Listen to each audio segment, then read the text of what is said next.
step I take, I move my truth. Every time they tell me stop, I use every comment, hate that makes my fuel. Gather up my energy and boom, I hear them talking, saying the way that I move is so reckless. That is a part of my mind I've been blessed with, giving my blood so I am relentless.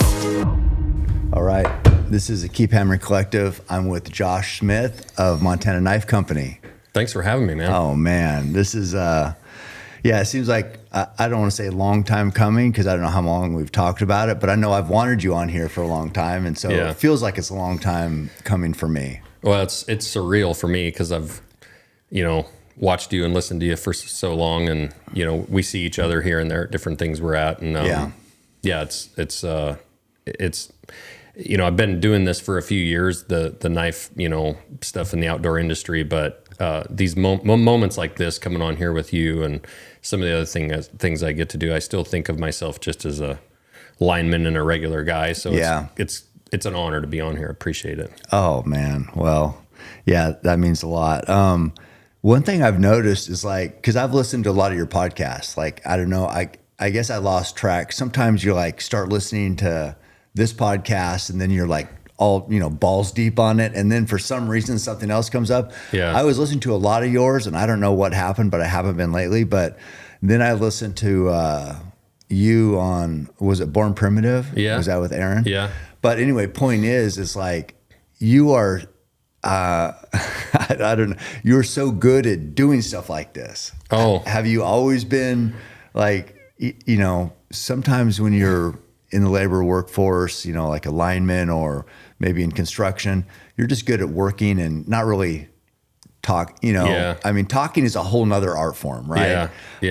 But you were good at it. Have you always been good? I don't know, man. I appreciate that. I don't know. I mean, I only started doing this when I started the company as far as doing some interviews and stuff, but it's not like I ever did anything like this before. Professionally. Yeah. But I guess I'm kind of a bullshitter, but to be honest, I think what it is my favorite part of owning Montana Knife Company and doing what we do is the people. Mm-hmm. So when I get to sit down with Aaron or yourself or whoever else, I love it. I truly appreciate it, and even making knives as a young kid and all the way through, my favorite part was always traveling and meeting. It was really cool with knife collectors or other knife makers from other parts of the country or the world. So that maybe that's just it. I just enjoy talking to cool people. So when you were young, because a lot of times young kids, boys, whatever, they're pretty quiet normally, but were you like a talker? Yeah, probably so. Yeah, I was definitely, I think, told to shut up in class more times than I can count. And then, when you were a lineman, so you were a lineman for 10 years, were you could you get the guys, were you in a leadership position, or did guys just listen to you, or did you just talk? Not necessarily, just BSing. I mean, I got a little bit more into leadership stuff as I got later on, right before I quit. And went after this. But those first number of years, between apprenticeship and then when you're a young journeyman, it's kind of like when you get through buds and you think you're a Navy SEAL, and then you show up and the actual Navy SEAls are like, yeah, you just got pinned, shut up. I definitely probably talked too much or would offer my opinion to the safety guy that I thought was a douchebag. No, I was, it was fun because a lot of times we were up in the bucket truck, and my buddy Dave Kennedy, who was my foreman a lot of the times, we would be up there working on power lines and actually dreaming and talking about Montana Knife Company and God, we got to get out of here and do something. And I told him about my dream of building this. And for years when we were working on power lines, a lot of times you're up in that bucket and you're in a tiny little space, and you're just bullshitting about life. Yeah. And we talked a lot about, what Montana Knife Company could be. Cause I registered the name for this company when I was 19 years old. Oh. But I didn't start it till I was 39. Oh, 20 years. Yeah. So I honestly, I think a lot of my friends thought I was probably full of shit because I talked about it for a long time. Well, most guys are full of shit. I mean, it's just, I mean, you've talked to people who like, you talk about the election and you think like, well, could you be fucking president? Because you act like you could. Yeah. So most guys, or they're watching the NFL game. So it's like, well, did you even play football? Because it sure sounds like you got all the answers. Yeah. So guys, that's just kind of what guys do. Yeah. And there was a lot of talk about different things, but that was something I had another friend of mine, Nick Salter, him and I talked about this for years, and he was always encouraging me to start it. But, one thing I knew when I was younger is I didn't have any money to start it. Number two, I knew I didn't have any expertise in like production manufacturing or any of that kind of stuff. And I think actually waiting that long, I got enough seasoning through life that I think if I would have started this when I was young, I probably would have made some decisions more based off of ego when you're younger and full of piss and vigor, like, oh, I can do everything by myself, right? But when I was older and I started it, I realized like, well, I can't do everything, so I'm going to need help, right? And so like when I met my business partner, at first I just hired him to take some photos, and then he's like, well, I can build you a website. And so he did that, and I started realizing Brandon. Yeah. And when I started realizing his abilities, his expertise, and like, this guy's really good. And half of the equation is making a really good product, but the other half is you have to sell it, right? And I think when I was younger, I probably would have tried to do it all by myself. Yeah. And when I realized his value, I couldn't afford to pay him anymore. So I'm like, hey, do you want to partner up? And I offered him partnership in it. And that was the best thing I ever did because, and I got lucky. Because I found a guy that actually would match my work ethic. And so we both just like full on, worked our butts off.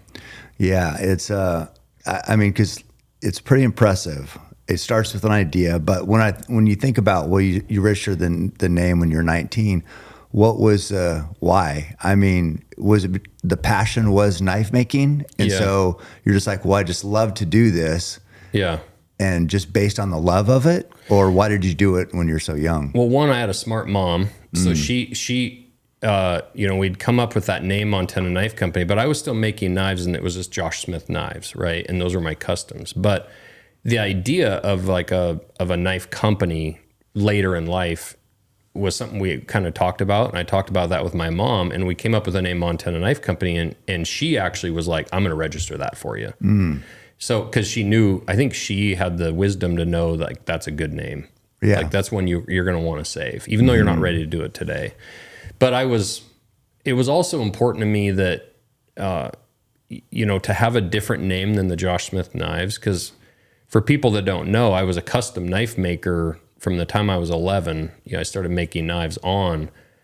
If you buy a Josh Smith knife, every single thing on that, like I do, hand make that, handmade from start to finish, no CNC machines, no one else working on it. That's me, right? That's like maybe an original painting. And then, Montana Knife Company is almost kind of like the version of Prince, where obviously I'm taking all my expertise and the things I've learned and a lot of the things from that custom knife making, but I'm hiring people to help me do that. I have employees, right? And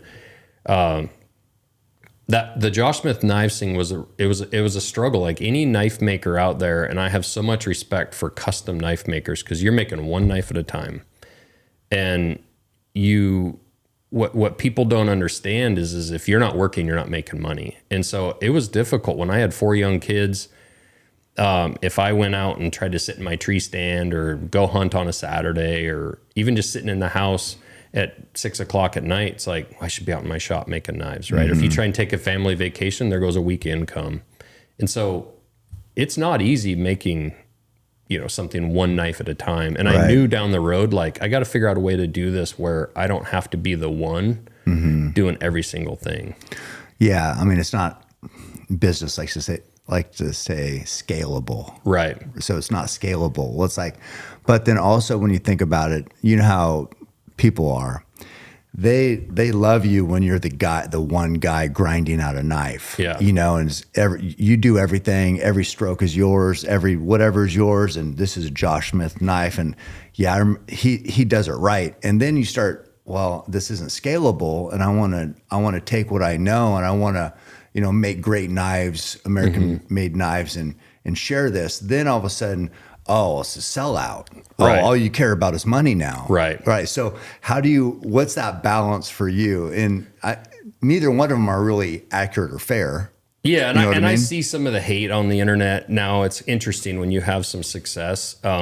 Even though I'm still grinding every freaking day, working my ass off harder than I ever worked, you see some of the hate. I know you get it. People jealousy, but I would say largely knife makers are really proud of what I've been able to do and show that there's a path to turn knife making into a real career and a business. And the struggle I was having when I was making custom knives, they're very expensive. You know, my customs back then were $2,000 to $5,000 a piece. You know, anything I make now is $5,000, $10,000, $20,000 a piece. Really? Whoa. Yeah. And I was building I built a sword for a sheikh in the Middle East. He flew me to Abu Dhabi, flew me to London. Like, I did some really amazing, I just had some adventures and some stuff that just because I started making knives as a kid, these really cool things came along, these opportunities. But what really was bothering me was, you know, a guy in my town in Montana would come and say, hey, I want to buy a hunting knife for my son. He's going to be 13. He's going to go elk hunt this year. It's like, God, I need $600 or $800 or $1,000 to make that knife to really be able to build my business and to be able to pay my bills. And I felt bad that guy couldn't really afford that knife. And so I wanted to start a company where I could provide that kind of quality, that custom quality, but in a production price and knife. And the other thing I was seeing happening was replaceable blades started to come along, and people were now just throwing away something that we for generations have passed down. Men generally have passed down knives and guns. Yeah. And all of a sudden, you know, those knives were being thrown away.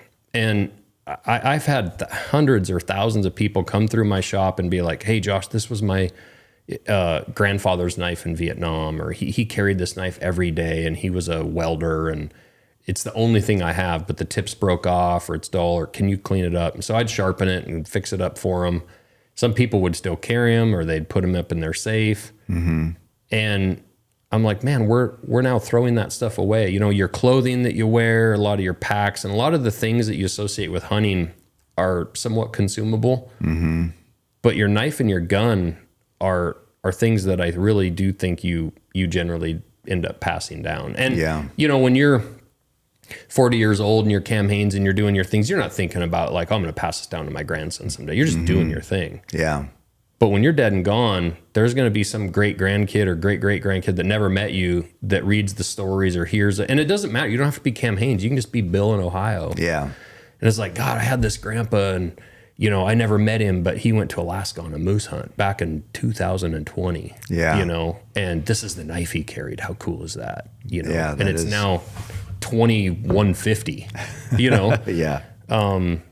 So that to me, I when I started Montana Knife Company, I wanted to start something where I could provide knives to people they could afford. Now they're not cheap, you know, $300 isn't nothing, but it's attainable for anybody if you place some value in like an American made product and something that you know you're going to use and pass down. Yeah. No, it's that's a good point. I mean, when I first started hunting, it was like when you got a present for whatever birthday, you're getting close to like hunting age, your sharp knife, you got your own knife. That was a big deal. Yeah. Or even like before that, I remember having a pocket knife, Yeah. like a folding pocket knife, just a little, and it had a little like maybe antler thing on the side. Yeah. And it's like, okay, this might, and if you had a knife, hey, anybody got a knife? Every boy had a knife. Yeah. Right. And so I totally get that, but I love to romanticize the hunt, the culture of hunting and our tradition, and a good knife.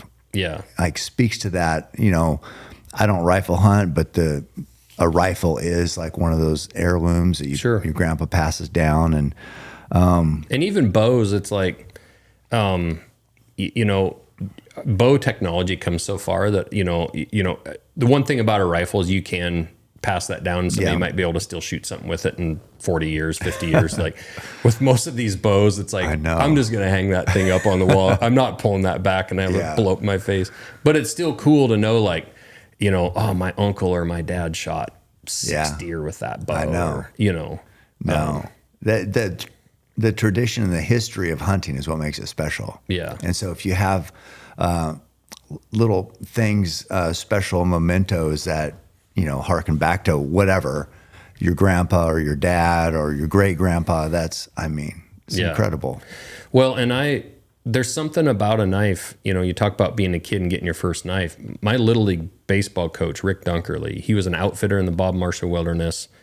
And he was coaching Little League baseball, and he'd bring his knives to practice and show us. And I'm an 11-year-old boy. I think knives and hunting and all that stuff are cool. And for some reason, he, I don't know if he thought I was responsible. And I was a hardworking little kid in my parents' excavation business and stuff. But I kept asking him questions when he invited me up to his shop to make one that winter. And I made one or two there.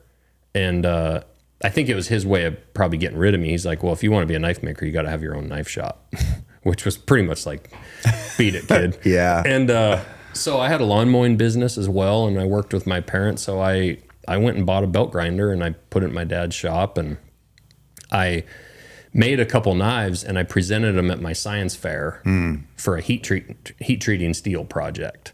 And my science teacher and my math teacher each bought one of those two knives for $20. Nice. And I was like, damn, you mean you can make knives and get paid to do it? Yeah. Like, what else do you need in life? Right. And that was the start. And, I think something resonates also with like making things with your hands. Yeah, for sure. There's less and less of that these days. And it's why I think it's critical. I was on Mike Rowe's podcast and the Dirty Jobs guy, and we were talking about, he talks a lot about apprenticeships and, blue collar jobs and stuff, but also like we need shop programs in school and welding programs. And, my first knife shop, my senior year of college, I knew I'd be leaving home, but I didn't know where I was going to be going or what I'd be doing. And so our senior year, I bought the materials for it, and our construction class, my whole senior year, our construction project was to build me a knife shop. And we built a 10 by 14 shed out back of the high school, right by the football field. Yeah. We built it all season. And then later in the winter, when we had it finished, we built it on skids. When it got icy one day in the winter there, my dad hooked onto it with his backhoe, and we drug it down the highway to my house. That is your first knife That was shop? my first shop, kind of my first shop that wasn't in one of my dad's buildings. And then a couple years later, got married and moved into Missoula, and we actually picked that up with two backhoes. And I bought an old trailer house frame, and I could weld and stuff. So I cut the trailer house frame down, I moved the axles up on it, and we set that shed on that trailer house frame, and I pulled it behind my pickup to Missoula. So sketchy. I can't believe that thing didn't blow off. How far was that? 85 miles. Okay. And I set that up at my boss's shop in Missoula, Montana, just like a shop in an industrial part of town. And I lived in his shop all summer, and I made knives. I plugged that thing into his wall at his shop, and we showered outside out of a garden hose. I mean, trying to live, I had no money. Yeah. And later that fall, we closed on our first house, and I quit my job, and I went full-time making knives at that point. And I drugged that thing to my new house, and I parked it next to my brand new house. It looked janky as hell. Yeah. And I worked in that 10 by 14 shed until for 2 more years till I bought the property I'm in now, and actually built and like created a real shop. But I worked in a storage shed basically. But the point is we built that with our hands, and like, I'll never get rid of that shed. Yeah. Whose plan was that? Like for high school kids. So somebody had to like get you guys lined out. Our shop teacher, Mr. Heisler. Yeah. But the point of the class was, and there's only like 12 of us in that class, but the point of that class was to teach kids how to build something. Yeah. Hey, we're gonna build Josh a shop. We're gonna frame some walls. We're gonna wire it. We're gonna insulate it. And it was just to teach us all some skills that you could maybe fall back on. And later in life, I've built all kinds of stuff. Yeah. So did you guys have a drawing to go by, or were you just kind of winging it on building that? He taught us how to draw, like kind of draw up our own little plans. Yeah. Okay. Schematic. Yeah. Gotcha. Yeah. It was all before computers and CAD and all that shit. I gotcha. So yeah, you get the paper with like the little boxes you could use, right? To keep things straight. Exactly. The grids. Yeah. But I was curious about the first knives you made. You said that first knife maker, and I love how you always call out their names too, because people love hearing their names, or like to me it's like it's an honor to history. I hear you talk about Roy and like Rick. He's still making knives. He's one of the best knife makers in the world, and I alluded to it earlier, but I get a little bit of hate on the internet because you have some success. But I think it's always incredibly important to point out the masters that taught you how, whether it's to bow hunt, to make a knife, to do anything, to give them credit. And especially, a lot of those knife makers are still active. So with some of the success I've had, or a platform like this, if it can make someone Google Rick Dunkerley, or, some of those people that help me, you think about it, all those older gentlemen back in the 90s, my first knife show was Eugene, Oregon, right here. Really? Yep. The fairgrounds, huh? At the fairgrounds. Stayed at the Campus Inn. Yeah. And I rode as a 13-year-old. I turned 13 at this show. Okay. My birthday, April 1st here. And I rode out in a car with Rick Dunkerley and Barry Gallagher, some of these knife makers. And they were heathens, and I was just this kid in the back seat, along for the ride. Drunk. Yeah. But you think about the fact that all those older guys took on a 12, 13-year-old and hauled me to knife shows. And anybody I'd ask, if I'd go ask Harvey Dean or Tim Hancock or any of these guys how they did something, these were the masters. I looked up to them. They were legends. Like, how did you do that? They would teach me, they would show me. And that's the thing I think that was cool about when I learned how to make knives. There was no YouTube, there was no internet. I had to go as a kid, go up and be like, Cam, how'd you do that?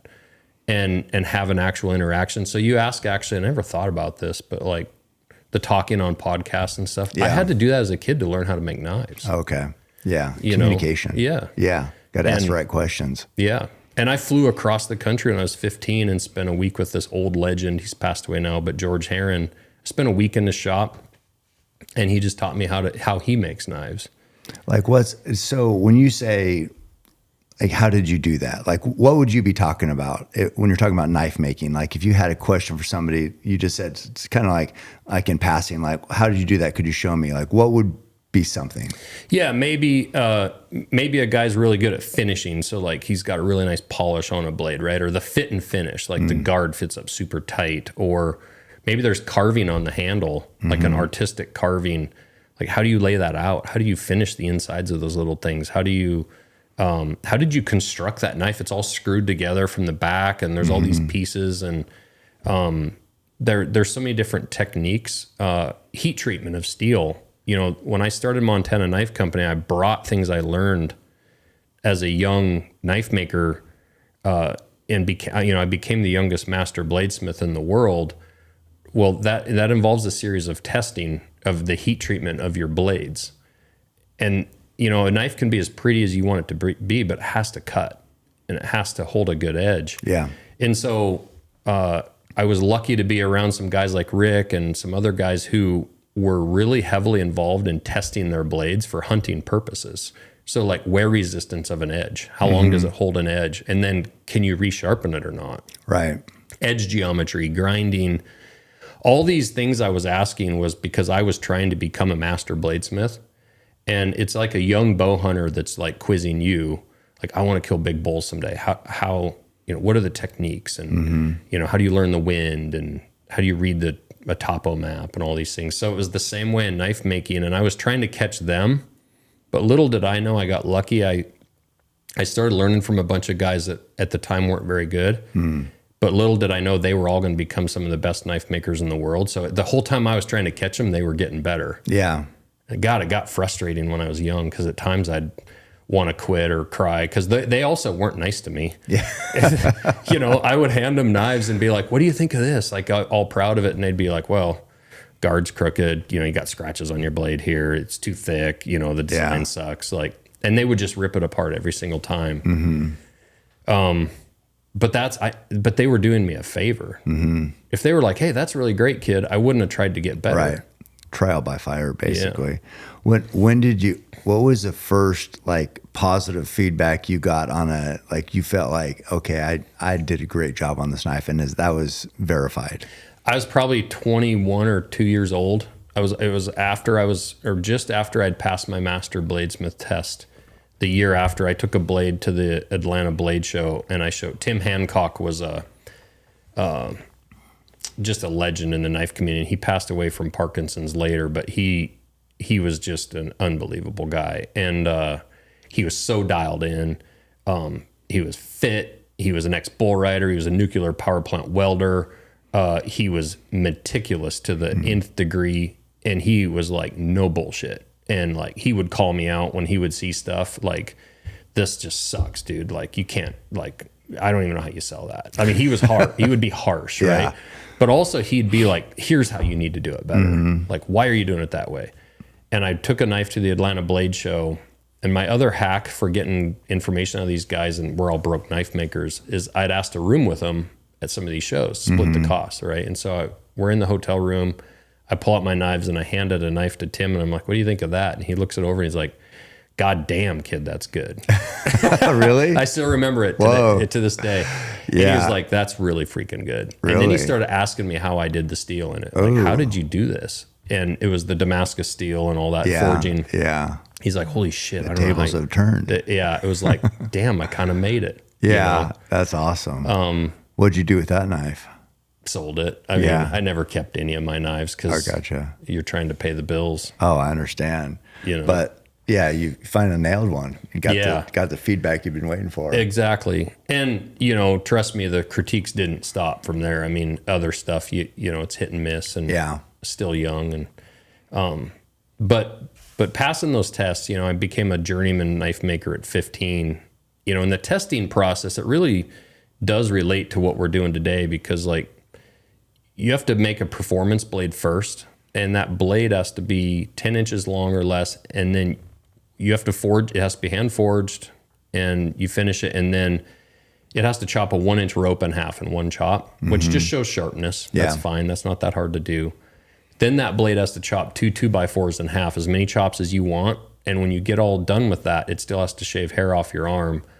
And then you have to blend that blade 90 degrees in a vise without breaking it. Whoa. Yeah. And so what that shows is that you have control over your heat treatment and your metallurgy. So you selected the right steel. You knew how to forge it at the right temperatures. You heat treated it right. You ground it correctly. You didn't grind it too thin or too thick. And then you could actually put a good workable edge on it that's a durable edge that's going to hold. And it shows that control. And a blade can't be too hard, and it can't be too soft. Yeah. You know, if it's too hard, it's going to snap. If it's too soft, it's not going to hold an edge for very long. And then you have to take 5 knives and present them to a panel of judges at the Atlanta Blade Show. And they're mastersmith judges. So you take 5 knives down there. So I did this in 1996.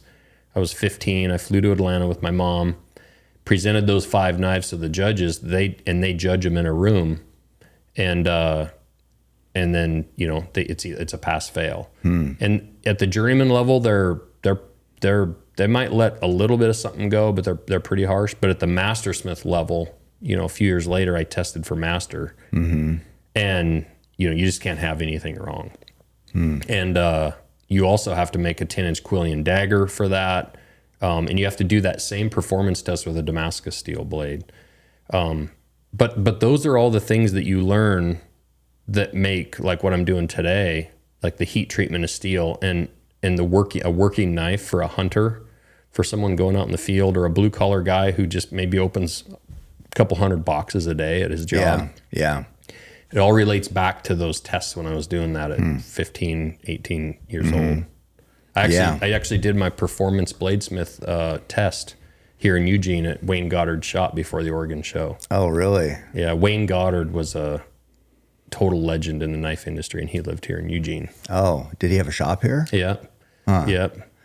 Yeah, it's like when you mention all those different attributes of the knife, you know, that you need to hit, and one knife needs to do it all.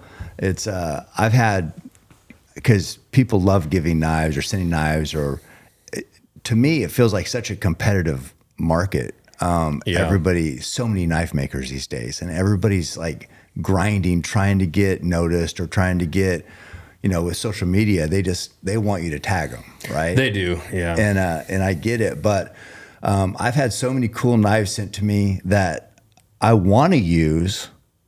They just don't work. Right. They look really good, but they won't hold an edge, and then you can't get the edge back. And I'm not. Listen, I've broke down animals with a broadhead, so it's like I just want something sharp. But yeah, it's some knives, just like you talked about those, being able to bend it, being able to hold an edge, being able to cut a piece of wood.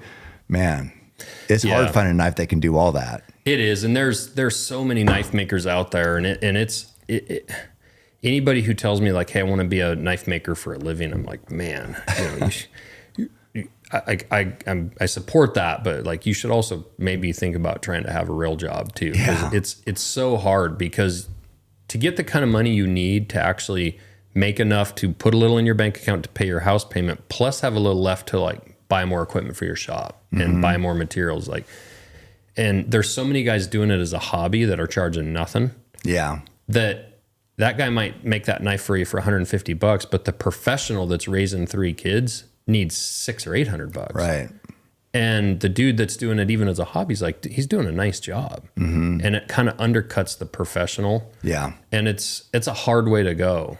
I've been taking Ketone IQ for the past year and have seen tremendous benefits, including mental clarity, increased focus, and more energy.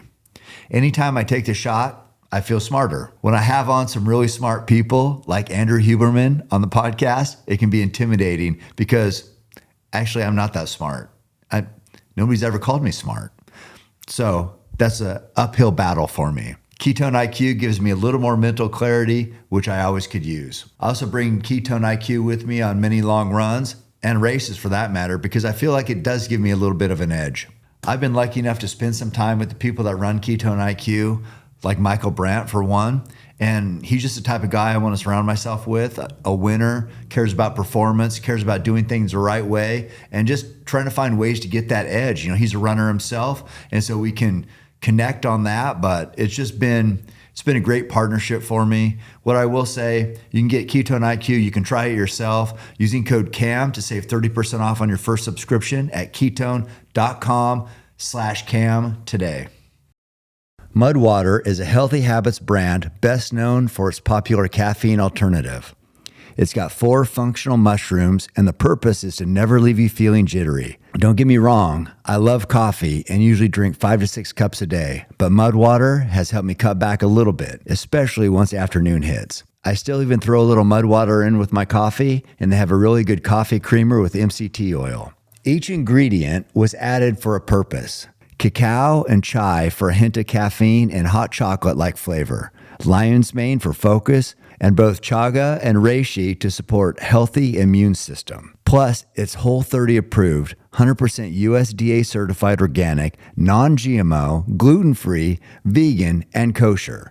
Mudwater donates monthly to support psychedelic research and has since day one. They believe the country is in a mental health epidemic and that psychedelic-assisted therapy is one of the most effective tools we have to treat mental health conditions. Mudwater is hooking up my show with a special offer. If you go to mudwater.com/CamHaines, you get a free frother and $20 off.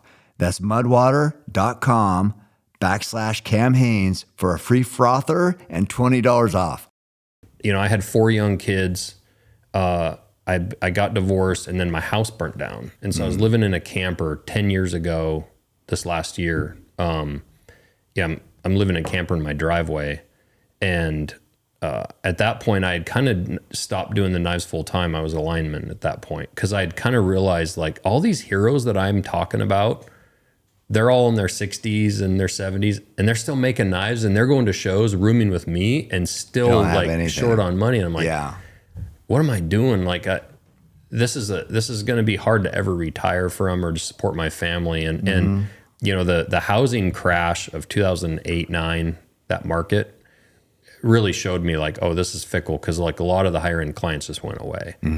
And so I'm doing the deal, living in my camper. I'm broke as can absolutely be. I had to borrow money from a knife collector to keep my house when I got divorced, and house is sitting there in ashes, and I have 4 young kids. And a couple years later, I met my new wife Jessica, and I started telling her about my dream of starting Montana Knife Company, and she's real like, well, then fucking do it, And she's like, I got the kids. Go to your shop every night after work and build it. And so her dad passed away in 2018, and she inherited like 18, 20 grand. That's about all he had, to give her. And she said, take that money and buy steel and start MKC. And so I took that money and I bought steel, and I made 200 knives. And I started making those prototypes in 2019. And then in 2020 is when like I launched the website with Brandon, and I was still making knives, part-time. I was still a lineman. And I needed the last day of the year off of 2020. It was COVID, which is also a bad time to think about starting a business. Yeah. But I'm working for this big corporate company, and Thomas Rhett reached out, and he's like, hey, I'd like to get a knife. I'm going to be up in Montana skiing for New Year's. Can you meet me on December 31st? And I was like, yeah, no, I'll do that. It's like a 4-hour drive. So I go to my boss and I'm like, hey, I need December 31st off. And he goes, well, you're out of vacation. And I'm like, well, yeah, but I get 4 weeks bank, like the next day. Right. I have a month. Can we like figure something out? No, it's just too hard. It's corporate stuff, whatever. And so I'm like, hey man, think hard about this. Yeah. And I come in the morning of the 30th and I'm like, all right, let's work out tomorrow. How do I get tomorrow off? And he's like, yeah, dude, it doesn't work in the computer system, blah, blah, blah. And I was like, all right, I'll be done at noon. And he's like, what? And I was like, I'll go finish this job with the crew this morning. I was foreman on a job. I said, I'll wrap it up at noon, and then I'll come in and turn in my keys. I'm going to have to quit. And he's like, are you serious? And I'm like, I told you to think hard about this. Yeah. And so, yeah, I quit and went down, met him, because you don't know what one thing might lead to or whatever. Right. And as it turns out, that particular meeting didn't lead to anything, but it was cool. Yeah. But January 1st of 2021 was like, all right, this is day one. Gotta get serious now. Yep. And Brandon and I didn't take a paycheck for the first half of that year. And we just kept reinvesting, and, I made 200 knives because that's all I could afford to make. And then we sold those. I made 200 more. And then it was like, shit, we might be able to make 500. Well, let's try 600, and we would just build them, and then we would put them up for sale when they were done. Cause I don't want to take anybody's money before I can send you a product. Like the whole, like taking pre-orders and that, I'm not going to do that shit. And, it was like, it started to actually work. And, later in that year, we started taking a little bit of a paycheck, and then I started hiring some people, and now today we have 75 employees. Wow. In just 3 years. So man, what a story. It's wild. Yeah. What a story. I guess this is a good time. Let's talk about this knife right now. Yeah. Hey, are we going to film this with the phone or what? Yep. So I can put up a reel. You want to do it on your phone or? Yeah, sure. Yeah. The social media thing is Instagram doesn't like flashy stuff. Yeah. They like real stuff, like shot with a phone. Yeah. So if these guys make awesome videos with graphics and all that, yeah, it just doesn't do anything. Yeah. If I film me running or some stupid video, it goes crazy. So we're going to try something different here. Instead of ripping it off the podcast footage, we'll have Gideon here. Yeah. See if he can fuck this up with my phone. But let's talk about, so this is my new knife. Yeah. Montana Knife Company collaboration. Yep. Tell me about this bad boy. The Packout. Look at this. I mean, first of all, look at this box. Yeah. So does every knife come with one of these? Yeah. If your name's Cameron Haynes. But here's my new knife, and this thing, pretty badass. Tell me about that. Yeah. So, it's interesting because you and I started talking about maybe working together and doing a knife. Yeah. At least 2 years ago, maybe a little bit longer. And I still remember when I first met you, and it was in 2020 when Trump didn't win. Right. And it was in Montana. And I said then, I'm like, I want to work with him someday. And so you and I started talking about what to do. And, you know, you were talking about how you liked a knife that wasn't big, a little bit smaller.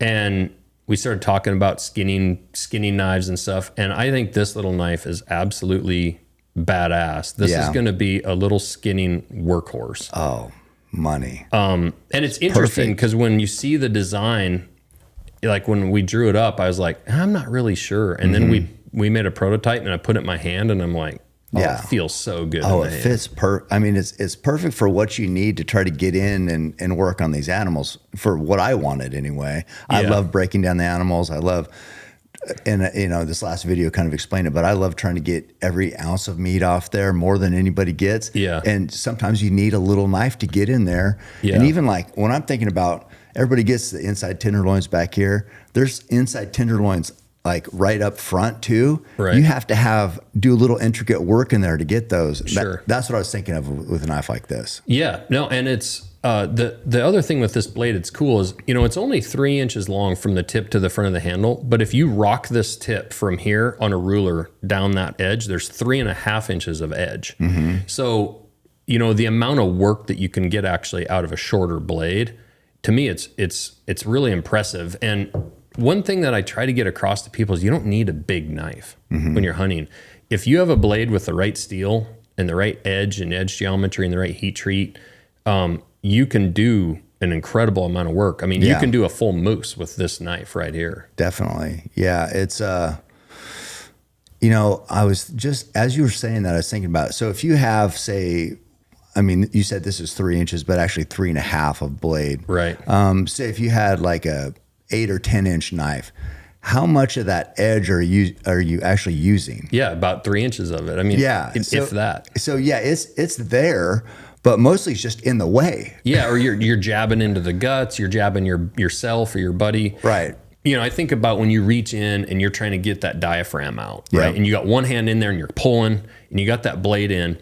You know, I want to be able to choke up on this, index my finger right up here. And in fact, I'll even cover the tip entirely. Yeah. And just have my finger right over the tip. To feel it. Yeah. And that way you're not jabbing yourself. You got safety. And then when you do get that thing apart and you're just taking hide off, you choke back on this thing and start doing this, like you can absolutely fly with this blade. Yeah.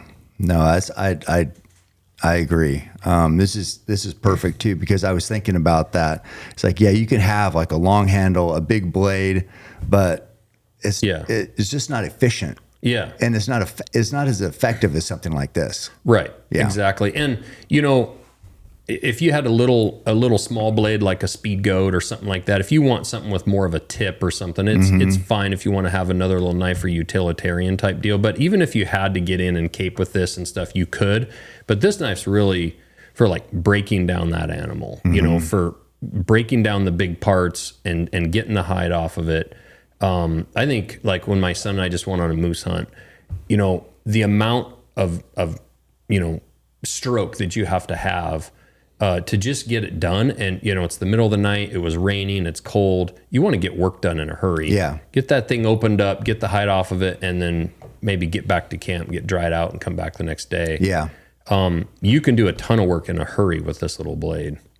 And then what I like too is, like, again, I'm not a master knifesmith for sure, master of anything, maybe, yeah. But, I like how quick I can get an edge on it, you know? So I know that's part of what you explained, you know, that testing is, and I don't know if you mentioned how quick an edge comes back, but as I said, I've had some cool knives that I just could not sharpen because maybe the blade, it was so thick. And so the angle to get it sharp, you know, was too much, or you have to take off too much steel, whatever the case.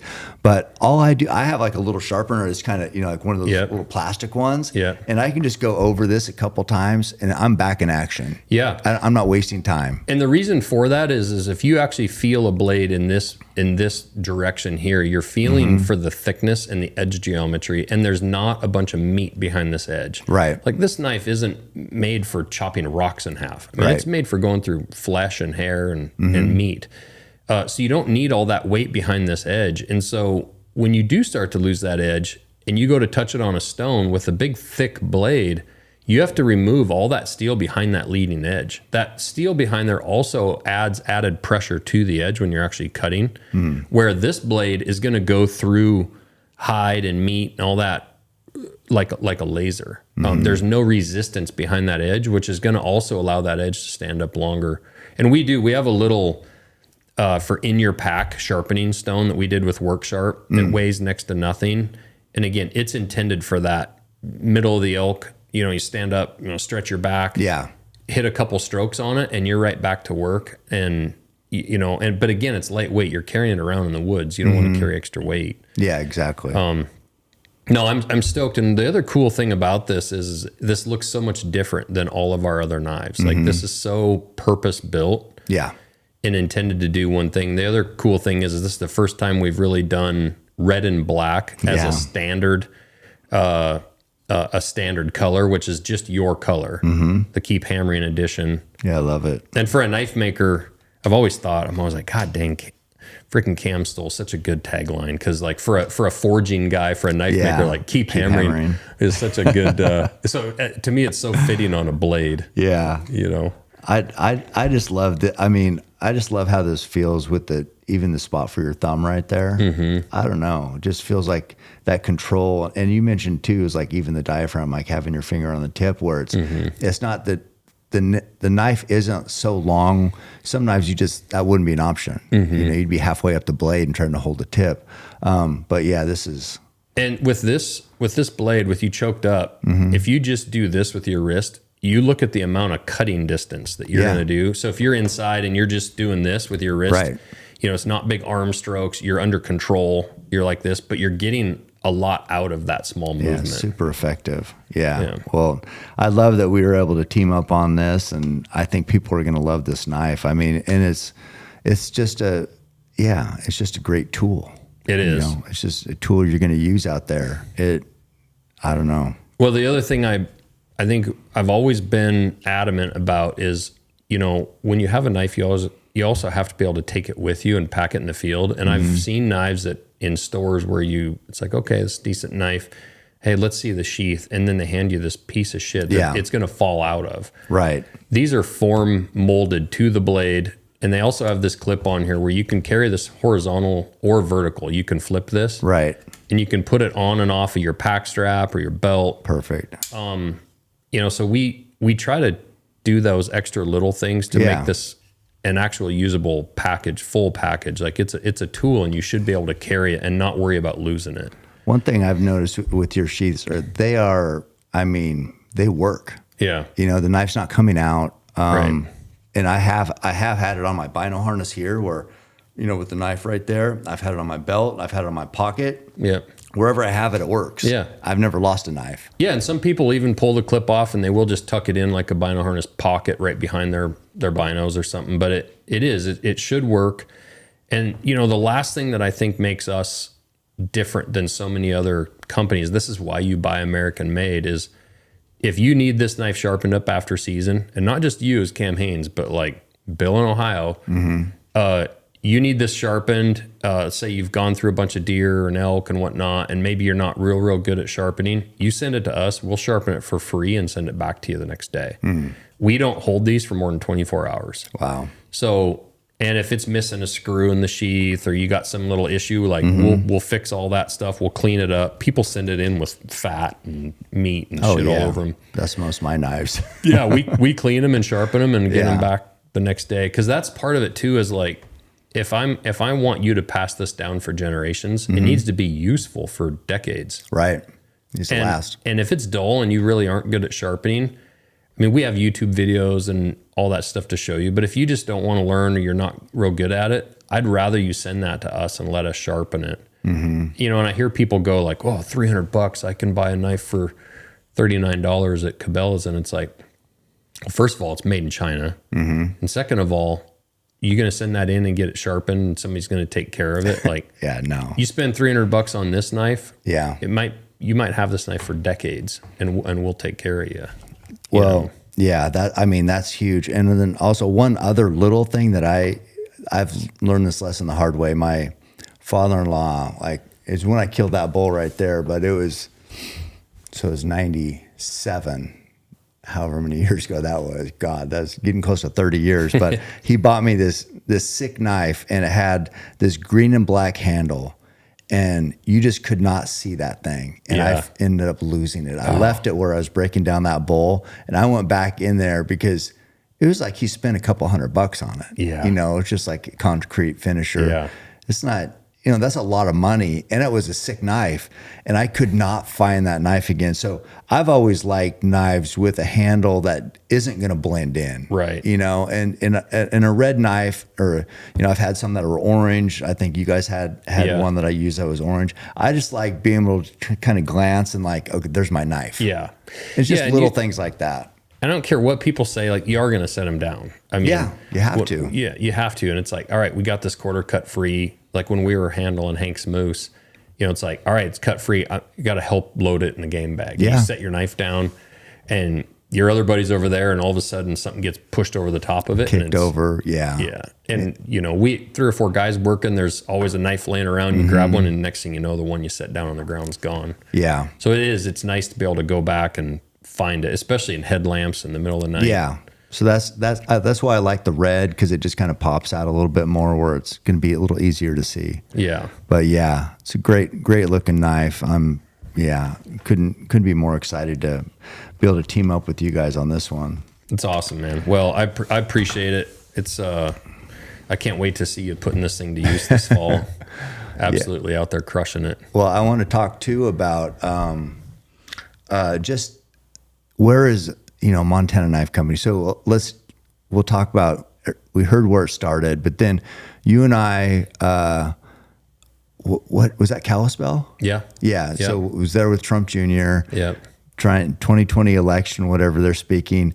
Met you there. You had knives for us. It's super cool. But I didn't realize that was like when you're just getting going. Yeah. And I've heard you talk about this before, about what a grind it is to make a business like Montana Knife Company and grow and invest, and like how to do it, how much to invest, how many people to hire.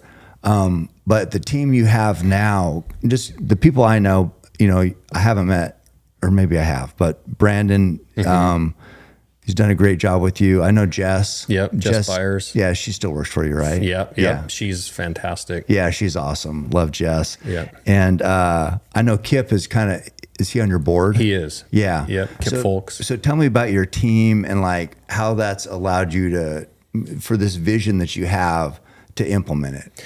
Yeah. There again, not thinking that you can do everything just by yourself, you know? And, you know, when I met you in 2020, I still was a lineman is a day Brandon job. wasn't there, was he? He was, by that point we had just partnered up officially. Okay. So, we had just partnered up. He was still living in Kalispell actually. And I was down in Missoula. So he was right there. Okay. He was out of town that weekend. Oh, gotcha. Okay. But to come to that event, and it blew me away because Trump Jr. shoots me a message. I'm freaking nobody. I mean, I'm still a lineman for the power company. And he shoots me an Instagram message. Hey, we're going to be in Kalispell. You want to come up and hang out? And it's like, your dad's president and running again, and you're shooting me a message? Like, yeah. How's that? And so I thought it was going to be some big, long VIP line, like shake his hand, you know, he walks by. And it's kind of reminded me actually of like grade school or junior high, where I was the only kid allowed to bring knives to school. I'd show them teachers and the principal, and here I show up and Secret Service. I meet up with them and I'm packing freaking knives. Yeah, and they're like, "Yeah, come on back." And shit, it was just you and Ted Nugent and Junior and a couple of local politicians, and we just hung out and bullshitted. And it's when I realized, like, wow. Don Jr. really is just, I mean, he's this big figure, but he's also just a regular guy, like wants to be a regular guy. And you were super kind. And you guys had no idea, like, the dream I was trying to build. Right. But I do believe kind of in manifesting your destiny, and like, I'm going to work with that guy someday. Like, I'm going to work with Cam, you know, I'm going to do some of these things, but the help that you needed along the way between Brandon and then, like Bert Soren with Sorenex, you know, his was the first event in February of 2020, right before COVID, where I showed some knives around at that event. And that was the first time I had been surrounded by humans that were that driven as a group. Every person there had their own incredible story. And when you have that many people go, hey, we believe in you, you can do this. Jess and I went home, and it was like just into overdrive. Like we're absolutely going to do this. And then I met Kip through Bert and through that event, and just started asking him questions, you know, about what he did at Under Armour and how he built it and what mistakes did you make. And I constantly just asked people. I got to meet, you know, Evan Hafer with Black Rifle, and I really looked up to Evan and what they did at Black Rifle, because Evan's just some dude from Idaho in the end. Like, he's just a regular guy like military me from guy. a logging town, and went to the military, but then he got out and did something special. And I'm like, well, if Evan can do it, and, you know, these guys over here can do it, like, why can't I? And then I hired early on in the company, I hired Andrew Oliver, our director of operations. He sent me a message. This is kind of a cool story. I actually saw a comment. This is early in the company, like early in 2021. I saw a comment on Facebook or Instagram, and he's like, somebody had posted one of our knives, and they said, and Andrew commented and said, oh, I had one of those knives. I love it, but my truck got broken into and it got stolen. So I just sent him a new knife, and I just shipped him one. And I looked his name up in the system, and he sent me a message, and he was like, dude, that was super cool. I work at Amazon in Spokane, you know, like to talk to you about operations and stuff. And so later that fall, I posted a director of operations job because I needed help on the operations side. And he applied, and he was sitting at my kitchen table interviewing, and he's like, do you remember me? And I was like, no, why? And he's like, he told me the story. He's like, you did that. And he's like, I went home that day from Amazon and told my wife, I'm going to work for that company someday. Wow. And that fall he interviewed, and I joke because I interviewed him, but technically he interviewed us. He asked me 100 questions. I couldn't answer one of them. And I was like, this dude is way smarter than I am. Yeah. And he hired like 4,000 people at Amazon in Spokane and built that from the concrete up, and was operating it. And so I hired him, and we were working in a 2-car garage, his computer next to mine in the workbench, and we're making the knives right behind us. I was still sharpening all the knives with Tristan. And he took a huge gamble with his family to leave that corporate job and come to Frenchtown, Montana, work in my 2-car garage. And, but a guy like him, a guy like Jason, our CFO, they treat it like it's their company. And when you hire people, you need to find people who will match your work ethic and treat it like it's their own. Right. But then you also have to treat them. That's not easy to do. Well, you know, yeah. It's not easy finding those type of people. It's true. But I think when they see how much passion and work you're putting into something, the right kind of people, like when I interview people, a lot of it's not technical. I'm trying to find out who you are. Right. Like, what's your work ethic? Yeah. You can train skills. Yeah. Yeah. You just want the right fit. Yeah. How do you think? What kind of a human are you? And, you know, that's why I respect so much of what you talk about, what you're about, not just talk about, but what you do. The hardest working man I ever saw in my life was my dad. I grew up in that excavation business. I lugged pipe around ditches from the time I was 5 years old. You know, I saw him go to work, and he's not on Instagram. He's not doing it for followings or fans or to be an ambassador of whatever. Like, he did it because he was trying to feed his family and grow a business. And they got married. They had $50 in their bank account, and he had this piece of shit cabless backhoe, and built an excavation company as I was a kid. And I really helped, and my sister helped in that family business all the way through high school. But I got work ethic modeled to me. And I believe in, you know, the only way to success is hard work. Like, that's the only way, you know? Yeah, no, it's true. It's, then also I'm like, when I think about myself personally, and I can't speak for you, but we talk about hard work is the only way to success. But I also know, that there's a lot of people out there busting their ass, who no one will ever know. Right. They'll never, quote, have this voice, right? So it does take hard work, you're right, but it also takes something else. I don't know what. I don't know what that is. And I know I also had, like when I started MKC in 2020, when I came and met you, I had no money. So I wasn't going to be able to stand there and offer to sponsor you or to sponsor a podcast. Or Brandon and I had zero money. So we only did it through handing a knife to somebody like you at that event, or handing that knife to whoever else. We seeded product out, and then we just counted on, but I never asked for anything. I never asked, like that day, I never asked you to do anything with it or post it, or just like, I wanted the product to speak for itself. But to be honest, I was really fortunate because a lot of the people I gave stuff to, they were just good to us. And a lot of them waited for us to grow before maybe I could be of use back to them, to help them. Yeah, but I think that, so when I think it's something else too, I think it's your, and you can't really script this, or you can't really tell somebody else, but it's your demeanor, who you are,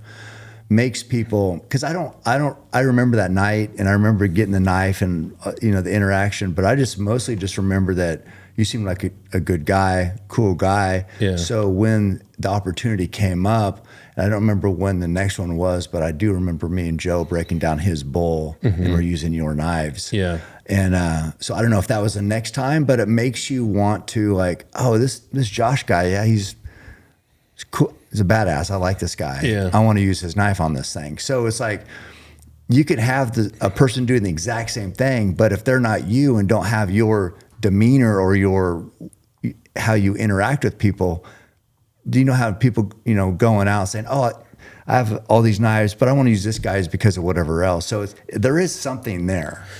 Yeah. And I don't know what that is, because I appreciate that. It's very, very kind of you, but I love people, and I don't care how famous they are or not famous they are, but like, I've been so fortunate in 4 years to meet, like meeting Rogan, right?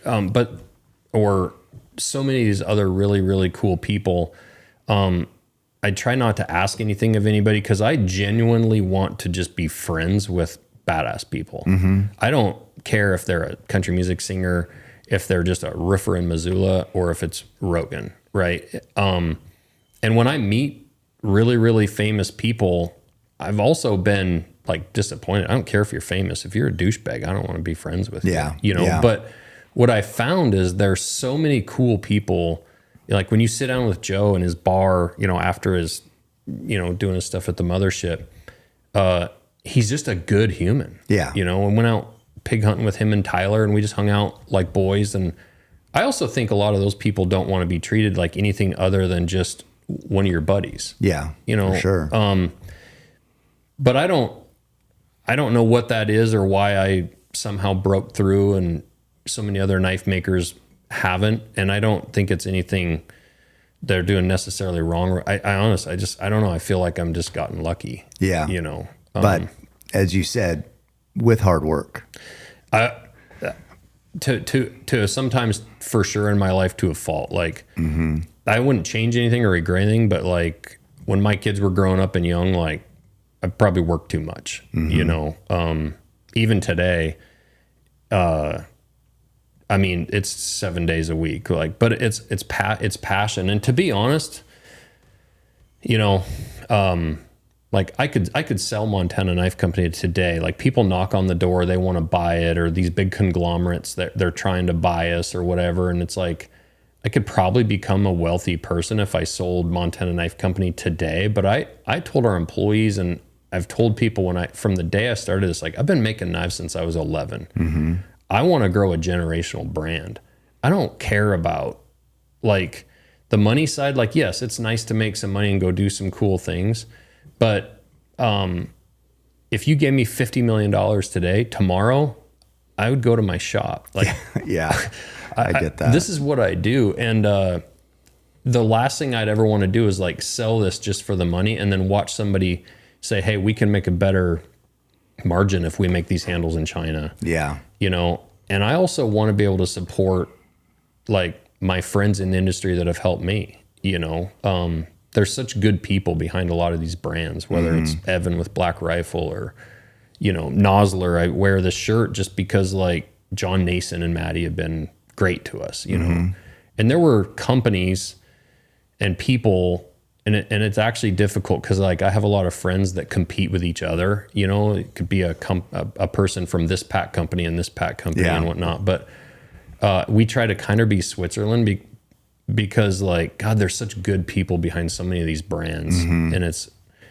sometimes that's hard, but I don't know, I'm rambling on, but I just truly love the people in this industry. Yeah. Yeah. Me too. It's, yeah, I just know that I know how it feels for me, but like when you see Joe wearing an MKC hat or sweatshirt or whatever it does, this is like, how incredible is that?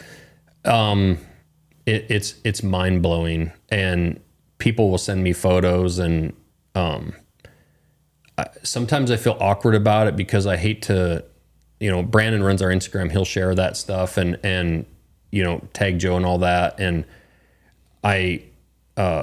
and Joe knows what he's doing when he puts something on, like he knows his influence. He's not dumb. But that being said, I also just want people like him and these other people to know how much I appreciate that. Like, and I never want people to feel like we're like using them or whatever, but they know their platform makes a difference. And I've never been on his podcast, but it's amazing how many people come up and they're like, I heard you on Rogan's podcast. And it's like, no, you didn't, but you probably saw him wearing our hat or, but people have no idea how powerful, like you don't need to be Joe Rogan. If you wear an MKC hat and when you're buying a Montana Knife Company knife, you're buying an idea. You're buying what we are about and what it means. And it's two dudes that started a company and bootstrapped it. There's no major investors. We didn't sell out. We didn't even go borrow any money in the beginning because I already felt like I was risking my family by quitting my job. Yeah. And even when everyone was telling me, so many knife makers, and not in a malicious way, they were just like, dude, you can't make hunting knives and make it and compete against the big boys. Like you have to make these in China. You can't make a hunting knife and sell it for $300. A hunting knife in a store is $69. And I said, I know there's enough Americans in this country that will appreciate what we're doing, that will make a living off of it. And I think we were on the verge, and this was again kind of luck, but in 2020 with COVID and a lot of the BS happening, I think there were a lot of Americans out there starting to turn their eyes back towards like American made products. Yeah. And I tell people, hey, if you can't afford to buy our knife, I totally understand. If you're on a budget and whatnot, maybe you shouldn't. Like if that $300 is your last $300, you should probably save that and make sure your kids have food. But if you even buy a hat or a shirt and wear it, or you tell your friend, like it doesn't matter what marketing we do, it doesn't matter what podcasts I've ever been on, every single one of our post-knife surveys that we get, how did you hear about our company? Number one is always friends and family. It's recommendation. And so, you know, when you as an American walk into your closet and you put your shirt on for the day, you are part of an advertising budget for somebody right there. And if you choose to put that Nike shirt on, or that, you know, Black Rifle shirt, or that MKC, or that Keep Hammering shirt, you are telling America something about yourself. So if you're wearing that Keep Hammering shirt and you're walking down the street, somebody looks over and they're like, oh, that dude, he's like me. Like that's what I thought Black Rifle did so well. You know, like the world didn't need more coffee. Right. Like the world doesn't need another knife company. But people were buying an idea. You know, and that's what I really enjoyed about following Evan and Matt and Logan and those guys in those early days, is I could follow the owner of a company and realize that guy is saying the shit that I believe. Right. He's not afraid to stand up to the woke bullshit and say, no, this is BS. You know, and we try to not be super political on our MKC page because there's plenty of that out there. But if you follow me, like, yeah, I'm going to the inauguration next week. Yeah, I like Trump. You know, and if you don't like Trump, that's fine. Like, but we also don't have to hate each other for it. But you know what? American made, like American manufacturing, I had no idea truly. I always thought it important and powerful. But now that I've started this company and I have 75 Americans working for me, and then it's not just that, it's also the contractors we use for like where we buy our steel. The steel's made in America. It's rolled in America, laser cut in America, ground. And you start to see the impact that those, when you buy a knife from us or a hat or whatever, those dollars are being spread across the country. And you look at like Francesca with Teton Leather, where we get our sheaths made. She was making sheaths in her basement when I started MKC. She now has a full commercial facility with like 10 employees that was built around Montana Knife Company. So you've impacted that whole business. Yeah. And her employees. Yeah. Where we have our cutting boards made, Montana Block in Billings. He now has employees in a different facility, and he's, you know, and people also see like, hey, where did MKC get those cutting boards made? And now I see like, oh, there's Montana Block cutting boards being sold over on this website, but they found them because of us. Yeah. So the impact when you buy something that's American made is far reaching. Yeah. And I think some people, they do buy into the idea of Montana Knife. I think some people also just want a good knife, Yeah. you know, and they don't really know about your idea, but then because, you know, and I don't want to, it's not all marketing, but your marketing is so, you guys do such a good job. Even if they just wanted a good knife, now they're in the network, right? And you guys can get that messaging out, and that's what you do a great job of. You follow up with emails. The merch looks great. The storytelling is great. So that's what I say, like when I talk about your team, that's how you grow, and that's how you get this vision of expansion. Like, you know, I know you have a big investment in an expansion, but you have to have that network of people all going the same direction, doing the same thing. You know, and Kip talks to me about, oh, they do a great job. They're, you know, whatever their visit is, turning that into sales, this and that percentage and all that. And just like, that's what it takes. It's like that business mind too. So you have this vision as a passionate knife maker, and this is what you want to see. And this feels good to be involved in something like this. But then also it's like implementing this very well thought out business plan. Yeah. And that's what I've been impressed with you. Yeah, no, I appreciate it. And you know, you won't find our knives and Cabela's and Shields and some of those places yet, because we can't even supply our own website, but and keep ahead of it, you know. But by selling knives on our website, we know who our customer is. If you go buy, you know, something from Shields, the people who made that don't know who you are. Right. So we're able to, with your data, reach out and be like, hey, are you happy? Did we do a good job? Oh, by the way, here's this. And we can retarget that. And but owning your customers' data is important. And then we can also track who our best customers are and reach out and say thank you and send them a VIP pack. And, you know, we do some of those things that we don't market and talk about. But we keep track of our VIPs and our best customers. And but you're right, like we have 3 full-time videographers. I mean, you have to invest back in your company and in people if you want to grow. And, you know, a lot of people use agencies and that stuff, but we can control the exact feel of how we want our brand to feel. It's very important to me when you look at Montana Knife Company. Ultimately, it's, you know, it's representing Josh Smith and what he's about, and myself. And, you know, Brandon does a really good job on the marketing side of making sure, like, I don't want to ever come across as hokey or douchey or doing shit that's not authentic. Yeah. But you're right. You do have to market well. And Black Rifle Coffee, they marketed well. Like they were really good at that. And you know, the other part of the idea of Montana Knife Company is, I think we had this BS narrative in our country starting to build where the American dream was dead and everything's unfair and, you know, you can't get ahead in America. And granted, it's tough. But I don't think it also wasn't easy in the 1940s and the Great Depression. Like, it's never been easy. But I think what Montana Knife Company proves is that you can be a regular guy with a regular job and 4 kids and broke as hell. And in 10 years later, you can have Montana Knife Company and, you know, 75, 80 employees and build a brand. And only in America does that happen. Yeah. That doesn't happen in other countries. It's true. If you combine some good connections and some good people helping you, a good work ethic and a good product with some good marketing, like you can build anything. And I have people message me a lot and they're like, well, I'm going to quit my job and start chasing my dream because I'm been motivated by you. And I'll ask them like, well, what have you done so far? It's like, well, nothing. I got to quit my job. And it's like, no, fucker, you got to get up earlier. Yeah. You got to go to bed later. Yeah. Like you're risking your family. Mm-hmm.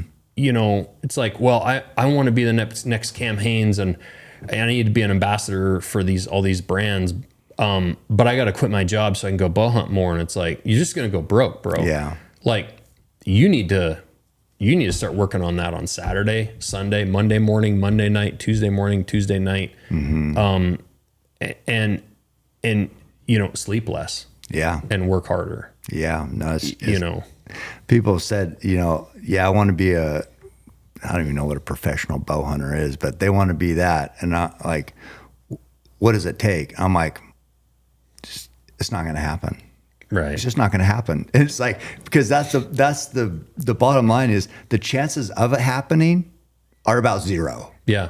So just like with you, if that's your goal when you were 12, like, oh, I'm going to be this thing and the president's going to have my knife, probably not going to happen. If your goal is to make cool knives and you just love doing it, then who knows what. Right. But it's got to have that passion. It's got to have that.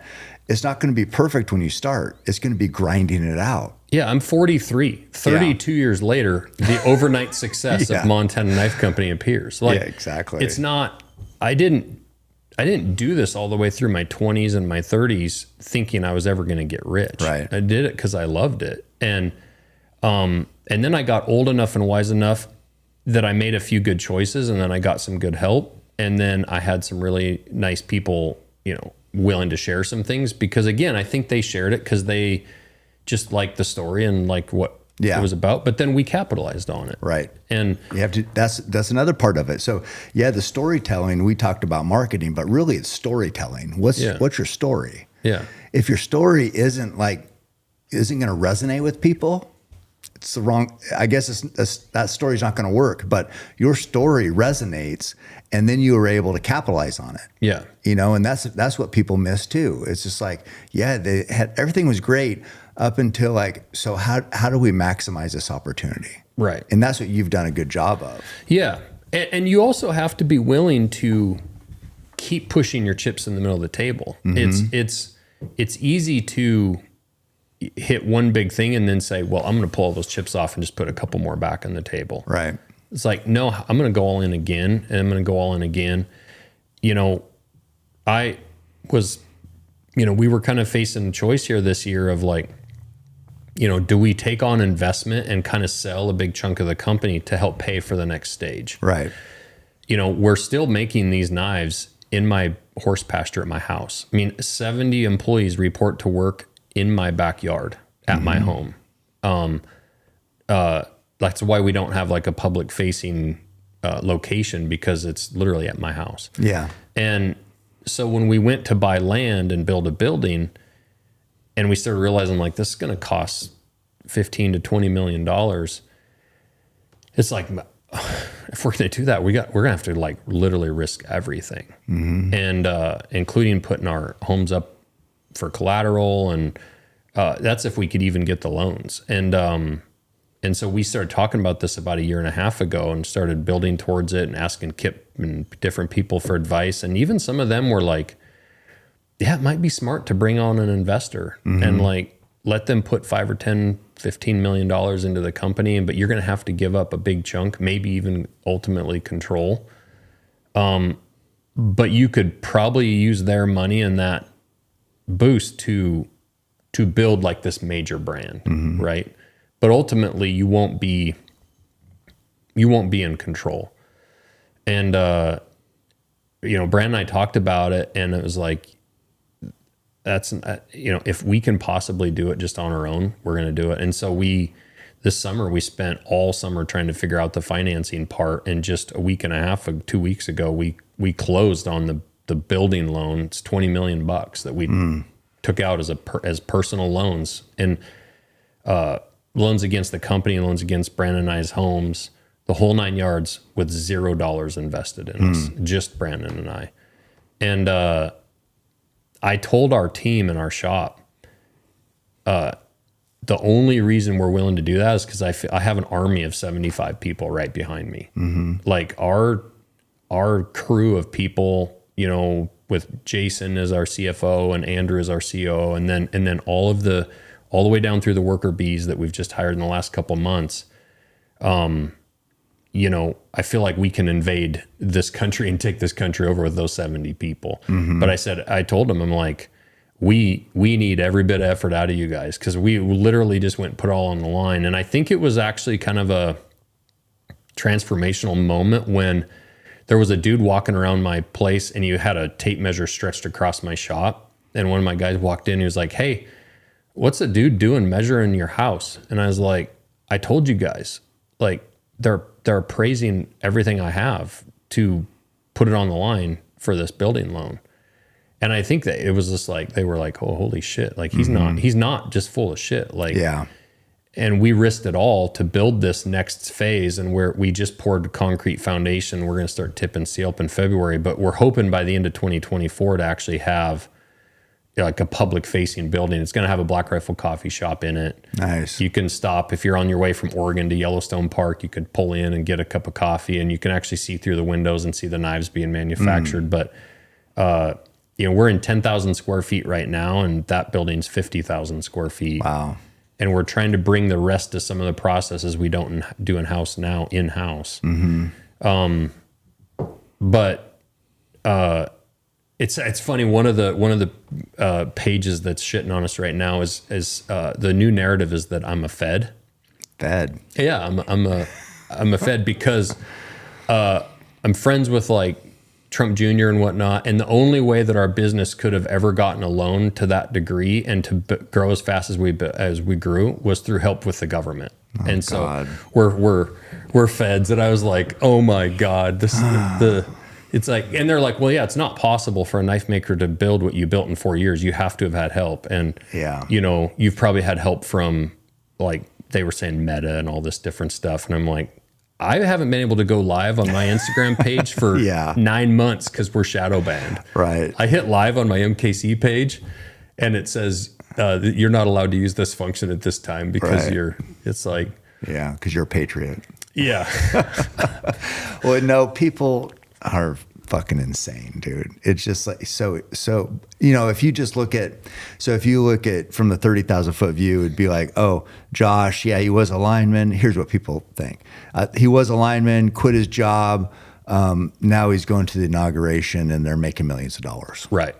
Yeah. It's just like, okay, I think you're missing a big part. That's where the storytelling is so important. But even if you tell you do a good job of like explaining the investment and putting everything on the line, then you still have these pages of dumb fucks. I swear the only way to get through it, and I don't think it would even work, is if you actually showed them your bills. Like, yeah, I still have a car payment. It wouldn't work. Dude. I'm not. Nothing works with those dumb fucks. That's all there is to it. It's true. But it's the thing I will say. 99% of the people are supportive, and even the amount of messages I get from custom knife makers that are like, dude, you're an inspiration. You're showing me what's possible. I'm going to do this. I'm going to do that. And I'm always like, freaking rock on, like go do it. You know, now, you know, like you said, how do you become a professional bow hunter? You're not. I had knife makers tell me like, you know, I told them what I wanted to start and they're like, you're not going to do that. And that's a good point. You have to prove them wrong. That's a good point. It's like, if that's enough to stop you, you are never going to fucking make it. Right. So if it's me saying you'll never be you'll never be this sponsored bow hunter, if that stops you, it's fucking never going to happen. Yeah. Because there's going to be a lot worse things that come up than just some words from me or from you, or you know, you heard you'll never make it. That wasn't going to stop you. It actually drives me. I mean, it's like, I know I believe in this so strongly. I'm going to prove you wrong. And some of the hater stuff, like I know Rogan says, don't read the comments and stuff. And I think in general, it's generally a good idea. Yeah. But trust me, I go find some of those comments sometimes to walk out in my shop with like a renewed sense of like, fuck you. I love it. I will show you, you know. And to be honest, we haven't even gotten started. I mean, we grew Montana Knife Company where it is today in the hunting space, What is it, like 2% of Americans have a hunting license? Yeah, something like that. You Maybe know, a little more. for a fixed blade hunting knife, wait till we launch our folding knife next year. You know, our pocket knives we're coming out with in 26. Wait till I'm not in my backyard. Yeah. Like, and I get sometimes this attitude of like, dude, just wait. I'm in my horse pasture. Yeah. You haven't seen shit. My friends come to visit and they're like, where do I park? Like I have people parking down my road. Yeah. They park in my barn where our cows are. Like, and I always tell our employees, like even the people that just got hired, I'm like, you might think you're late to the party, but you're going to say someday we're going to be in that new building. And in 10 years, you're going to be telling people like, dude, I used to come to work and have to back into Josh's barn and park next to his Kubota tractor. Yeah. Like, I love that. This is still just the beginning. Yeah. That's what, and I think that's sometimes when you see the hate comments or whatever, it's like, because you've sacrificed so much, it's like, if I didn't care, I wouldn't care. I wouldn't care about anything. Right. But because you care so much, you read that and you're like, you motherfuckers. Yeah. Because they don't know what it felt like for you to be like risking everything. Yeah. And to go through, you mentioned like, oh, I got a divorce and I had 4 kids. Do people realize how traumatic like those type of just regular life challenges are? Yeah. And to like quit your job because you couldn't get the day off to go deliver, Thomas Red a knife, those type of decisions you had to make and live with. Yeah. And just like, they can just write it off on like, he got help from the government, obviously. It's like, what are you talking about? Yeah. Do you know what this takes? You don't remember the time like I do that Craig Kelly my lineman buddy had to drive 30 miles to the top of Lolo Pass to tow me home because I had a piece of shit truck. I couldn't afford a decent truck. And me and my kids are stranded up there and like tows me home because I couldn't afford to call a tow truck. Right. Like that was 9 years ago. That was real. So that's real life. Yeah. So then when you come on my page and you comment and you're talking shit and you're saying like, and I shot a guy a message last week and I said shit I shouldn't have, but so then what he does, he screenshots it and he goes and puts it on his feed and he's like, look at Josh Smith. He's this is the kind of guy you're supporting. He's petty. It's like, dude, he's petty.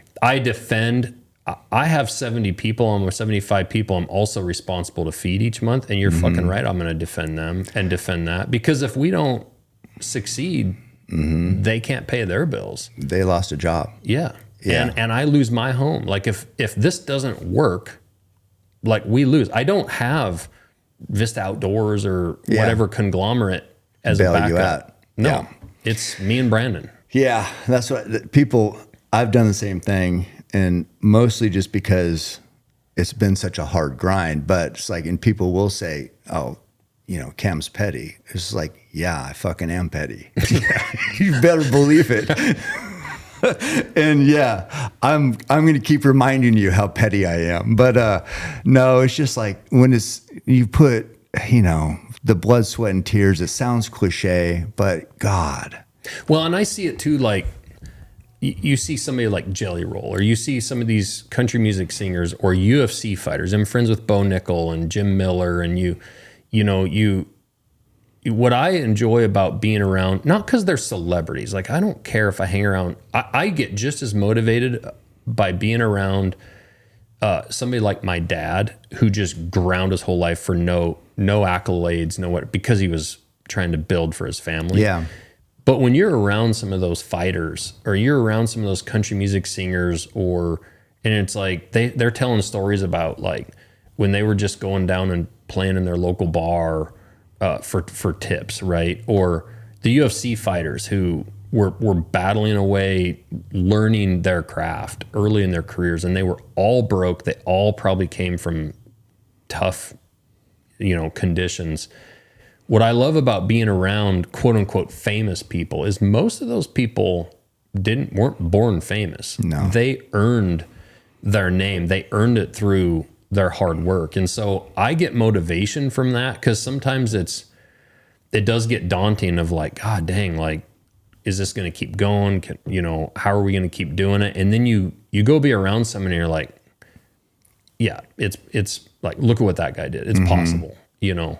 I see like the hate that Evan gets with Black Rifle, like after all the tens of millions of dollars he's given away to veterans and whatnot. And they're like, you know, oh, he's woke piece of shit. And it's just like, dude, I was in that guy's house when the New York Times article broke, and I heard him talking to a private group of people, like how pissed off he was about like how they were talking about that guy and his company. And he's defending his company and what they're doing. And, you know, I've personally been around when I've seen them give away money and take care of veterans and do things that aren't on the internet. And so, when you're around people like Evan or around other like famous celebrities that earn their way for over decades, like I get energy off of that, and I go home and it's like, let's freaking go. Yeah, you know. Yeah, you know, I think you mentioned Evan is like, when I think of a CEO, it's like he is like so good at running a company. You know, I know you said small town military, but whatever the case, he's built for, I think, you know, his operations is kind of what he did in the military, setting up when he was Green Beret. But he is so good. But your story reminds me of, he's got so many critics. Mostly it's just because of success. Yeah. And men who haven't achieved what they want, they like to lash out on people who maybe have, quote, made it. But I was listening to another podcast with another knife maker, and I can't remember his name right now, but he had the story about Evan. Evan, he was struggling. I think he was separated from his wife. And it was probably Lucas O'Hara from Grizzly Forge. That's it. Yeah, great guy. And Evan sent him money and made orders so he could keep going. And it's like, hey, could you make me 50 knives? And then Evan actually had him move into his shop there at Black Rifle's Salt Lake location. Nobody knows all that. Right. If Lucas isn't saying it, Evan's sure the hell not saying it. Right. But those type of people, they're doing things that nobody knows about, but everybody's criticizing for shit they don't know, or they just see from the surface. And that's, I think, what drives you crazy. And like I've talked about Rogan's generosity for whatever, but like when you said that, you know, sometimes you want to show people your bills. It's just like, it wouldn't fucking matter. No. Because those type of people, it wouldn't matter what you did or how you tried to justify it. It's never enough. Right. And the people that are going to be successful are the ones who study the successful people and they emulate it. Like when I was a lineman, I was listening to every single one. I was on the service truck for a while, so I was solo. So I was listening to every single one of his podcasts. Whose? Evan's. Okay. And I was listening to, a lot of times it was, back then it was kind of the core four. They were together a lot. And so I would try to take any little piece of what they were doing. I actually took vacation time in the summer of 2020, in July. I reached out to Evan on social media and I was like, hey, I'd like to meet with you. I have some ideas, blah, blah, blah. I didn't think that he would respond. And he's like, sure, man. What time you want to meet? And I was like, oh shit. So I was like, how about, 1 o'clock tomorrow afternoon, right after our lunch break. I just figured I'd extend it. He's like, okay, cool. Give me a call. And so I had to take a half hour of PTO vacation time. And I was in Lower Miller Creek in Missoula, Montana, in a subdivision down by the fire station. Like I remember I could go stand where the dirt pile is. Today it's probably somebody's yard. We were putting in underground power. And I stood on the side of the job site while backhoes and everything were running around me. And it was Matt and Evan. And it's the first time I'd ever talked to him. And I was like, hey, I'm starting this company. And I kind of explained some of the ideas that I had going, what I'm going to do. And I'm like, I really want to work together someday. And they were like, yeah, man. And Evan asked me, he's like, have you ever thought about making bag openers for coffee? And I was like, no, but we could talk about it. And it was just like that initial connection. And it was funny because he's from Idaho and he's like, where are you from? And I'm like, well, Missoula, Montana. And he's like, oh, so are you a fucking communist? I started laughing. Because Missoula is kind of a liberal area. Right, And he's like, oh, I used to come over there fishing on the Clark Fork and the Bitterroot and all this stuff. And he was busting my balls. But I told him that day, I'm like, we're going to work together someday. And he's like, yeah, cool, man. Sounds good. And I'm sure they hung up the phone and are like, whatever, you know. And that was in 2020, again, several months before I met you. And sure enough, down the road, we ended up becoming actually friends and then working together. And people who are in part of the Black Rifle Coffee Club get a discount on our knives, stuff like that. But again, instead of shitting on people that I saw that were being successful, whether it was you or whether it was Evan or Kip or Bert Soren or whoever it was, it just like when I took the attitude like when I was trying to learn how to make knives when I was 12, I tried to just ask people questions like constantly. What did you do here? How did you navigate this? Like, who do you hire to do this or that? Or should I hire it in-house? Or should I have someone else do things out of house? And you get a lot of different information, and ultimately you have to choose your own path and build your own brand, you know? What's, that story kind of reminded me of something. So what's something you've learned from Evan? Can you think of anything? Don't give up equity early in your company. Best piece of advice I ever got. So he gave away, you know, not gave away, but I mean, he let some people in early, because when you're brand new and it's early, you can be like, oh, you can run the camera and do like, yeah, how about I give you 2% of my company? Because like it's nothing today. Right. Like when it's not worth anything. When I gave Brandon the equity I gave him, you know, it's not worth anything. There's nothing there. You're not 2% of nothing is nothing. It's nothing. Yeah. And so you give your camera guy 2% and you're like, hey, I'm going to trade this out. Fuck my camera guy, by the way. He's not getting shit. But anyway. But, and then you're like, oh, my best friend, he, you know, he's a good dude. He's always been there for me. Yeah. I'm going to give him 2%. And then all of a sudden you wake up one day and you have Black Rifle Coffee and you're trying to go public on Wall Street, and you gave, you know, some dude whatever percent or whatever, and they're not doing anything, right? And so he told me early on, he's like, protect those chips, right? Like keep that, and also keep control, you know. And then there was just a lot of other things about business related stuff that's just like, it's just small little things, but they add up, you know. Little small pieces of advice, you know. And I think also I learned, not from him telling me this, but also Evan is still Evan today. Like he's the same guy. And like I'm the CEO now of this big company with Montana Knife Company, and I still find that acronym weird, like CEO. I'm not a CEO, I'm Josh. I make knives, right? But I try to still just be who I am, and that probably comes with me saying shit I shouldn't and calling people names on the internet when I shouldn't. But I also think that's what, if you change, if you let success, or because you're now all of a sudden friends with Rogan, all of a sudden you change, then you're not who you are. You're not why that person became friends with you. Right. Yeah. No, that's a good point. What I like too, what I've learned from, after I asked you that question, I just think about what I've learned. What I've learned from Evan and from Kip and from people who I look up to in business is they'll talk to whoever. Like I'll tell Kip, you know, hey, he's helping me with my merchandise type stuff. He's like, he goes, okay, I'll get on the phone. I'll get it figured out. He'll pick up the phone and talk to him. Like most people, to me nowadays, it's like, it's either text or it's whatever, it's not even saying anything, but it's like that communication, like, no, I need to talk to you about this right now and get it handled. Evan's the same way. He'll like, hey, do you got a minute to talk this out? And it's just like, just dealing with it, you know. And sometimes business goes on and people just don't want to make the hard decision or have the hard conversation or even just talk to the person. And it's just like, that's what I've learned from those guys is they'll get on a plane, they'll pick up the phone, they'll go and just get it taken care of.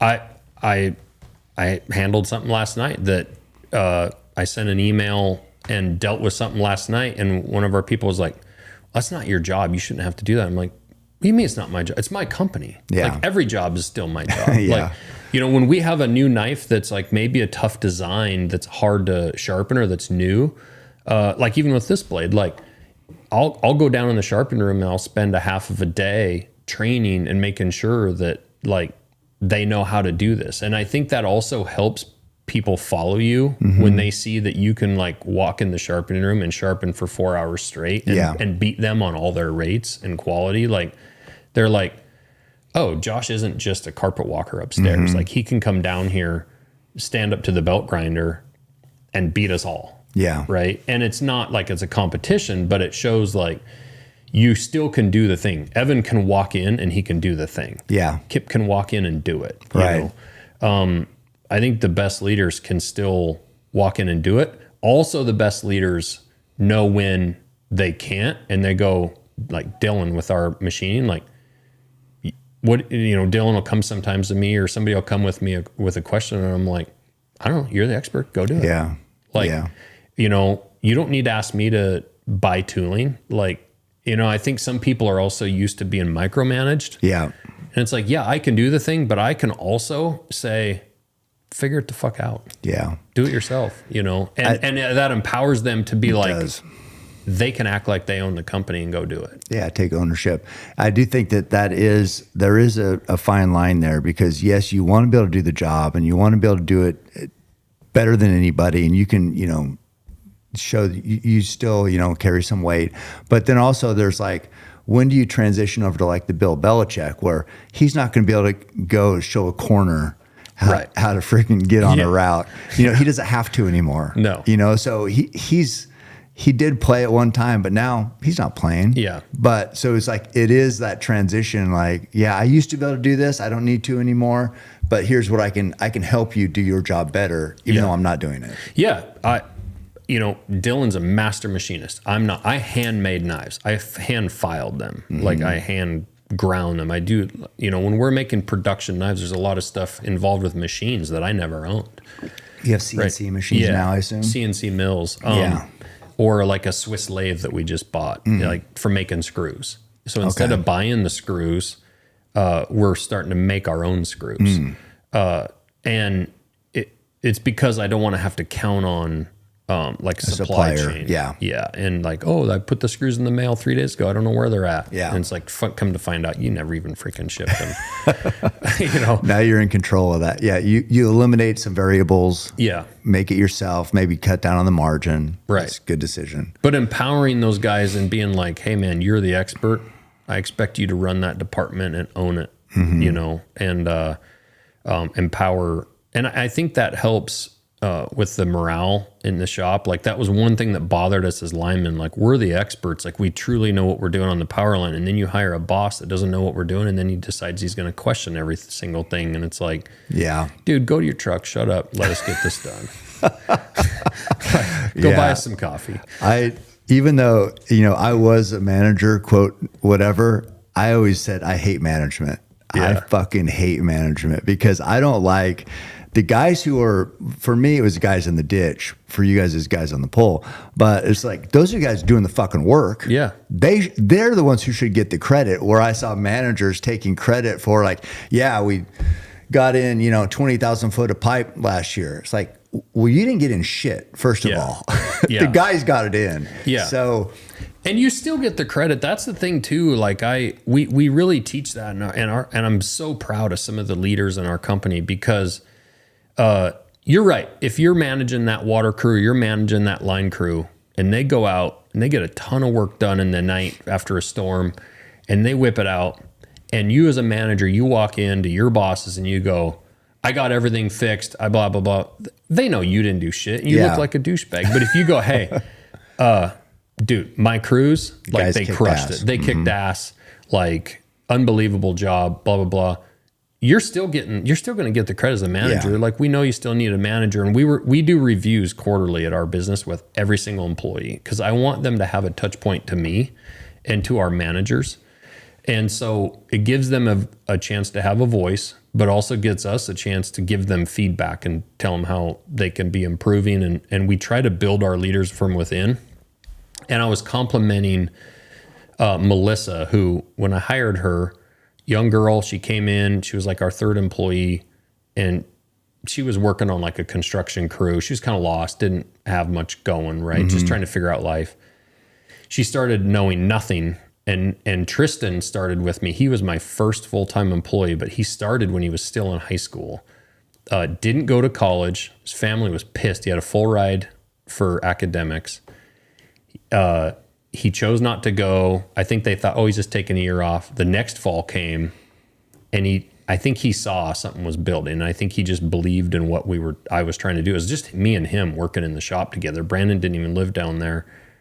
And now him, who started at 17 and she started at 22, I think, they both now manage all like 60 people downstairs. The two of them have it split basically in half, and they're managing everyone, 21 years old and 25 or whatever. But when I was complimenting her on some rates and a bunch of stuff, and she goes, oh yeah, that was all like Jeremiah and Ben or whatever. Like she just was like, oh yeah, that wasn't me, that was them. Yeah. And it's like, that's why you're going to be successful here, because you facilitated that. You made sure they knew how to do those things, but then you empowered them to do it, and then you passed them the credit. Yeah. And there, no one else around, just me and her in a room.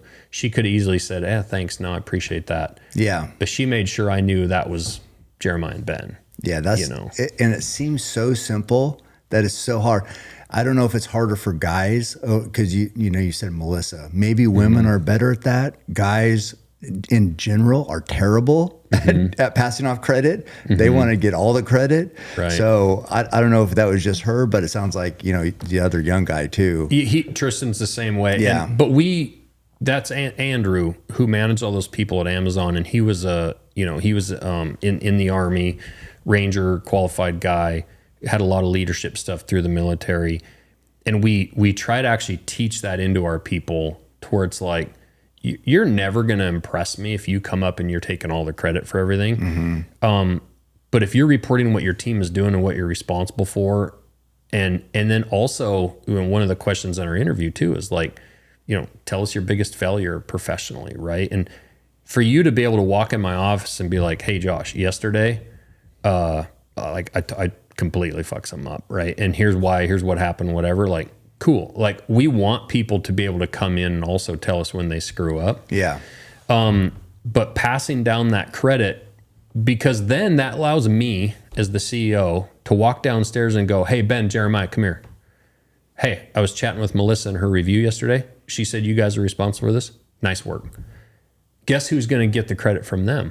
Yeah. Melissa. Right. They're going to go to Melissa and be like, or they won't even say anything, but they're like, damn, my boss, Melissa, went up in her review and talked about us. Yeah. What are they going to want to do the next day? Work harder for her. For sure. Right. And then they're going to want to do that. They're going to pass their credit down to, hey, Melissa, Aiden in the sharpening room, like, he crushed it yesterday. And now Melissa can walk in the next day and be like, hey, Aiden, you're sharpening those packouts for Cam's knife. Nice work. Ben said you crushed it. Right. And it just snowballs. And the next thing you know, you have this cohesive 75 people that are just freaking crushing it. And that's what we have going. But that comes from, it starts at the top and it works down through every single level, all the way to the bottom. Yeah. No, it's I don't know. I think people, it's the little things like that. That reminded me too of, we had this job, this waterline reconstruction job, and something about, I was arguing with the city about, I don't know, we had to repave the trench line we dug up and how much of the road we had to replace type thing. And so anyway, I asked the GM, I said, could you, it's kind of by the main office down there. I said, could you meet me out on the job site, and I could just walk the job and show you. And so just the GM going to the job, that's all it took. It was just like the guys on, the excavator guys, dump truck guys in the ditch. There's like, oh shit, the GM's here. Right. And just that he cared about their job enough to walk the job. That's all it took. It matters. It's just like those little things. It's like giving credit, where it's due and where we want to take all the credit. But even just the little things like you walking through and just checking out somebody's work. That's all it takes. Right. People just want to be acknowledged. They do. And that's the thing, is they want to feel like they're appreciated, and just sitting here on a podcast talking about actual names in our shop, like, those people will appreciate that. And we always are trying to, show them appreciation where we can. But I think in general, and this is where so many big corporations lose it, is they don't realize that people don't, yes, they want to be paid more all the time and whatnot, but they also understand there's only so much that they're going to be able to get paid or so many pay raises. But man, just like, hey, you're doing a great job, goes so far, you know. And mentality, like that's why so many of our questions when I interview are about you as a human. I always tell them, when I look on, if you apply for a job and whatnot, and I look on your Instagram, if I see you get up on a Saturday and you go hike to the top of a mountain with your golden retriever, or you go duck hunting, or you go, you know, throw a Frisbee in the park with your friends. If you're getting up and doing something, I know you're the right kind of person. Right. If you're just lazy and sitting around and unmotivated, like I can't do much with that. Right. But if I don't care what you do something, you know, because your Instagram, I always tell my kids, your Instagram and some of your social media, that's your modern day business card. That's your resume. I tell my kids who are big athletes, I'm like, your college coaches, they're going to pull up your page and like, if you're acting like a jackass on there, you're showing who you really are on your Instagram page. Like you better think of that. And I always tell, I think it catches people off guard, but when I interview, you know, we'll go through kind of the normal serious interview stuff, questions. And then I'll be like, hey, Cam, if you were in a giant swimming pool, like the biggest one in the country, and you're swimming in it with your friends or whatever, and somebody on the other end of that swimming pool takes a shit in it, are you going to keep swimming? And they're like, no. And I'm like, well, it's a huge pool. Yeah. And they're like, I'm like, you going to stay in it if there's a turd floating around? And they're like, no. And I'm like, then don't be the shit in my swimming pool. Because if you are, I'm going to scoop you out. Right. And that's the thing. Like when you put someone on a line crew, you put someone on, you know, a gas project or a water line project, and you have a crew of 4 or 5 or 8 guys, right? Or a shop full of people making knives, and you put one poisonous personality in that mix, poisons the whole thing. Yeah. Like that will spread through there like cancer. And so we try our best to really watch out for that, because it's also my job to protect. And I have 75 unbelievable people in my building. It's my job to make sure number 76 is also awesome. Right. And, you know, doesn't taint the pool. Just because we need help, I'm not going to be like, hey, Cam, you got to train this freaking guy here, and he's really a piece of shit, but it's your problem. I'm upstairs. Yeah. It's not my problem. Yeah. Like, no, we have to keep trying to hand them the best people possible. And we're always looking at people like, can we see this person down the road leading people? And if you can't, then we're probably not going to hire you. Yeah.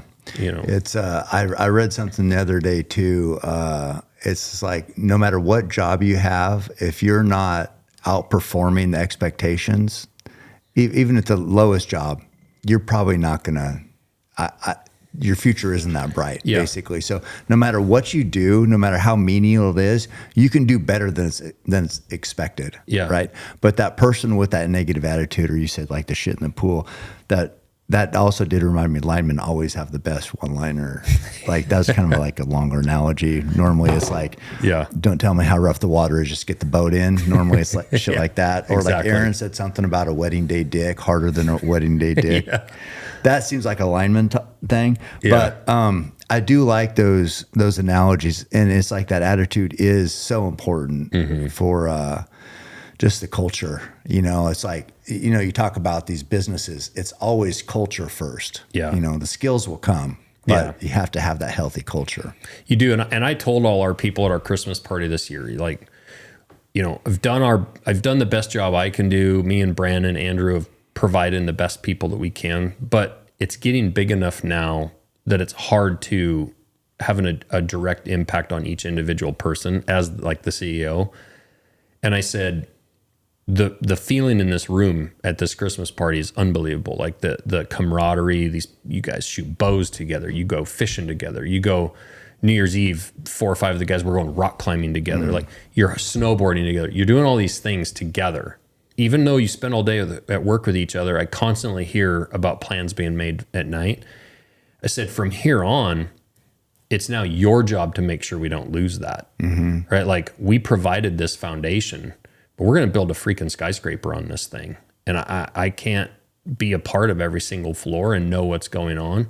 It's your guys. It's your guys' responsibility as employees here to make sure you keep this culture good and we don't allow this to slip, because, you know, it'll be a real shame if someday it's just somebody just has an attitude like, it's just some corporate thing we do, you know?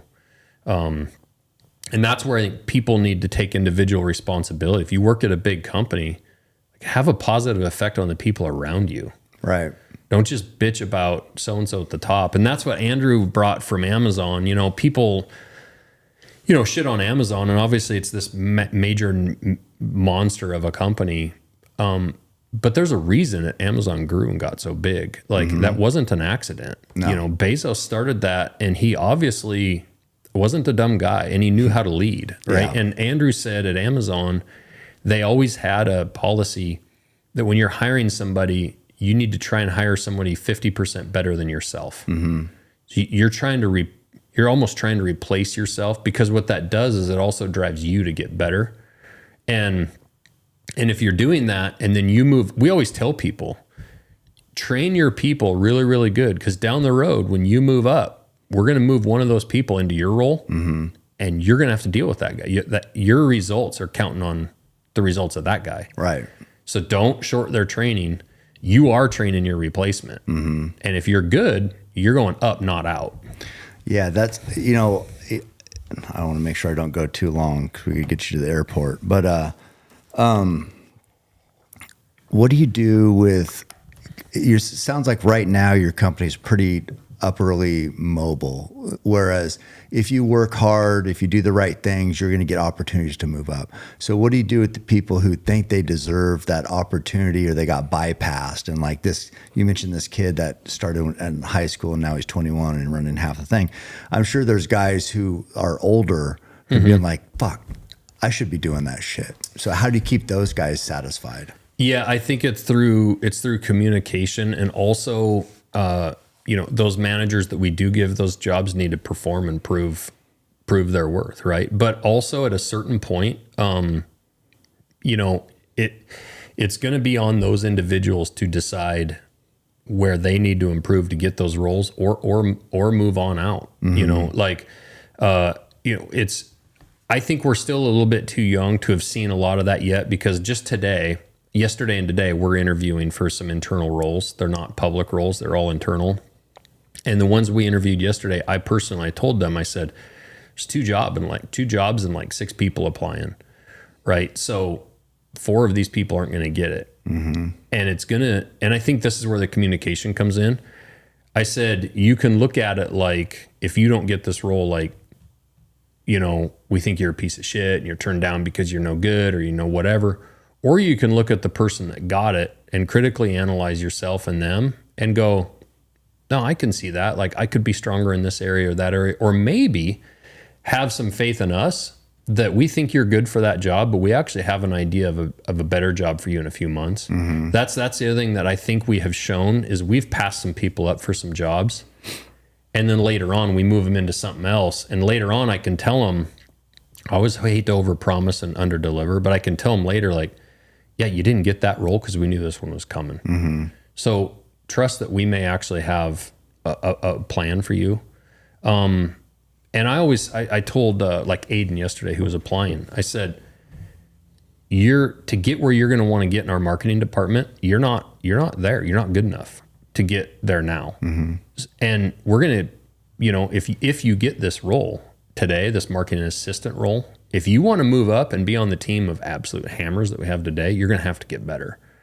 But it's probably not going to happen during your 8 hours a day at work. You're going to have to spend time after work. Like, you're going to have to learn how to edit better. You're going to have to learn how to shoot better photos. You're going to have to learn how to do all these different things better. And if you're willing to invest that time after work and before work and whatnot, and level your skills up, you need to become undeniable. And so that's what I tell those people. And I used that word several times yesterday. I says, you have to become undeniable. You have to force us to hire you. Right. And so for those people that if you're getting passed up all the time at work, you need to ask yourself, well, are you undeniable? And if you're not, must not be. Then you must not be. So So what are you going to do about that? Yeah. And if you're just going to keep bitching and complaining, pretty soon you're that poop in the pool. Yeah. Yeah. You know, It's, I know I've done like little things, sometimes pick and choose, opportunities and maybe pass over somebody just to see how they react is what I used to do. Yeah. Because it's just like, I remember I moved this guy off the crew to another crew, didn't want to go. And mostly it was just to see how he'd react. Sure. Is it going to affect every day from here on out? Or is it going to be like, okay, well, I'm just going to, maybe I got more to learn, you know. Yeah. I think I moved him to maintenance. And, so you can see how those type of people react to when things don't go how they want or how they expect, because that's life. Yeah. And if that one thing doesn't go your way, derails you, that tells you a lot. Or I do that also, and then everything gets around, right? Mm-hmm. So if somebody's bitching out there and talking shit about you as the manager, you will hear about it. You will. So sometimes you do that just to see about, okay, are they going to fucking cry about this to everybody? Right. That's what I want to know too. Right. Are they going to motherfuck me behind my back? Yeah.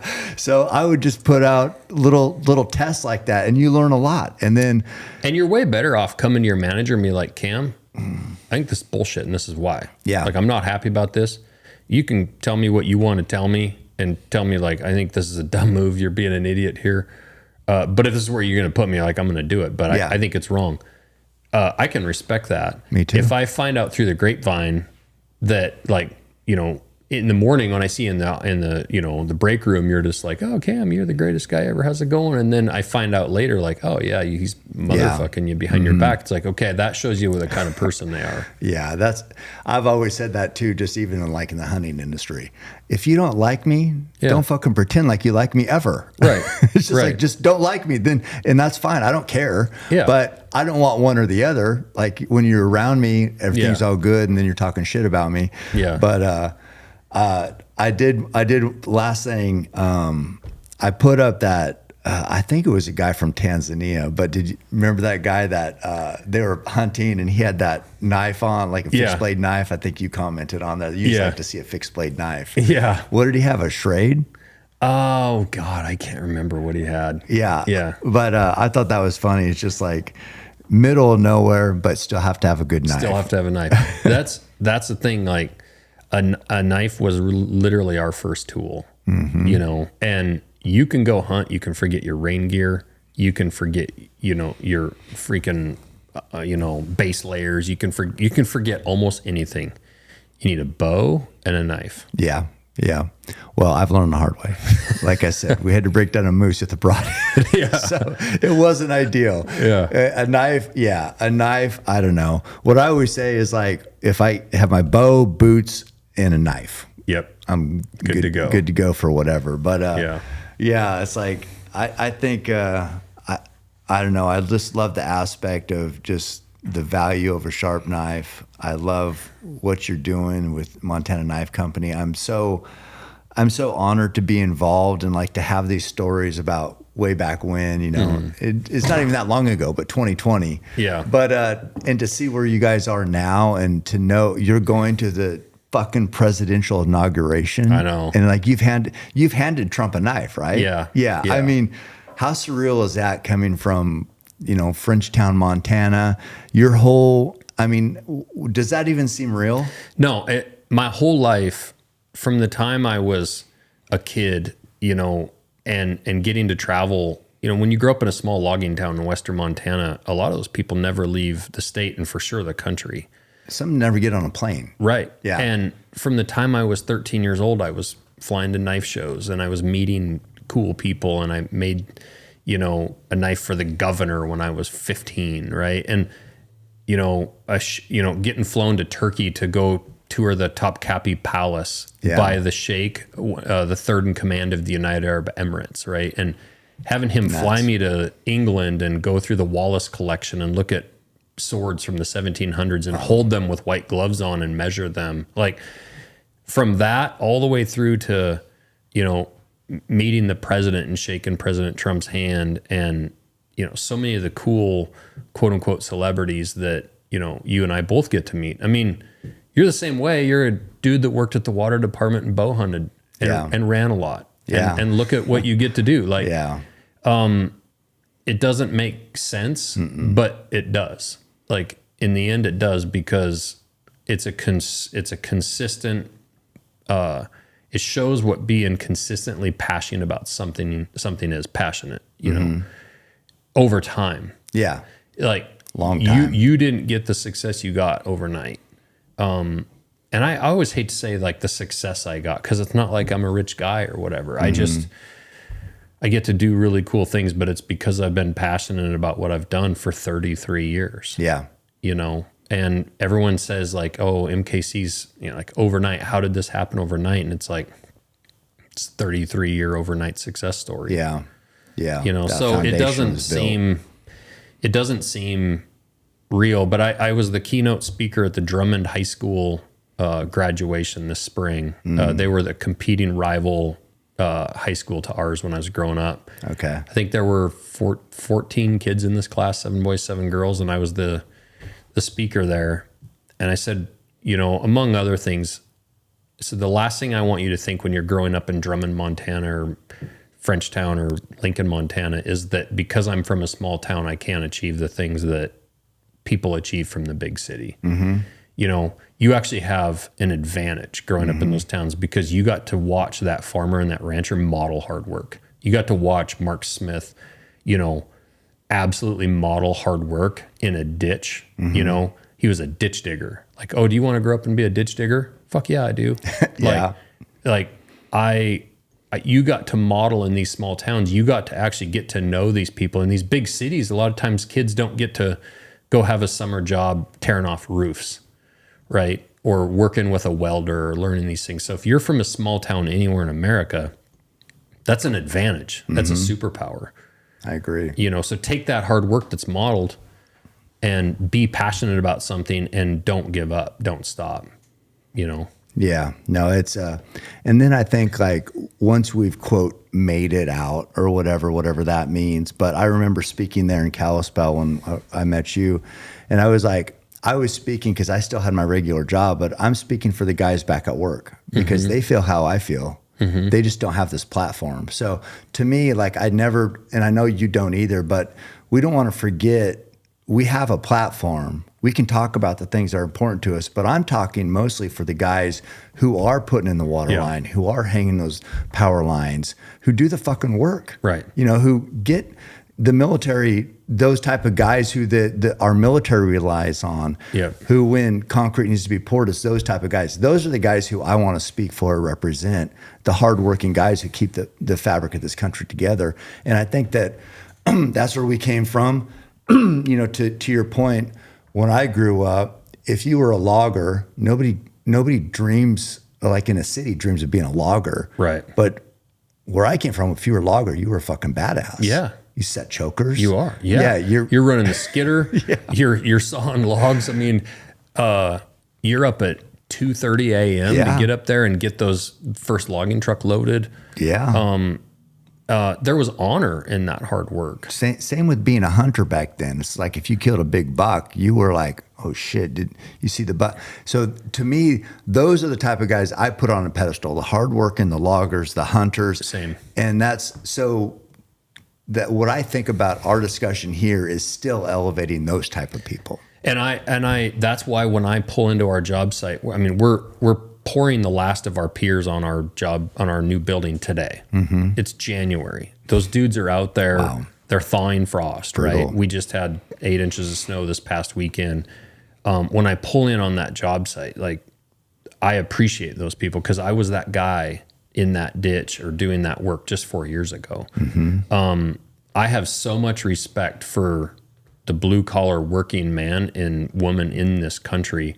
And you know, when you're driving down the road and you see those cones and those flashing lights, slow the fuck down. Yeah. Like maybe run over to Starbucks or Black Rifle or whatever and buy 4 cups of coffee and stop by and drop it off and say, hey, thanks guys. Like you're sitting there thawing out, you know, a water key in a freaking hole in the ground as a water department guy.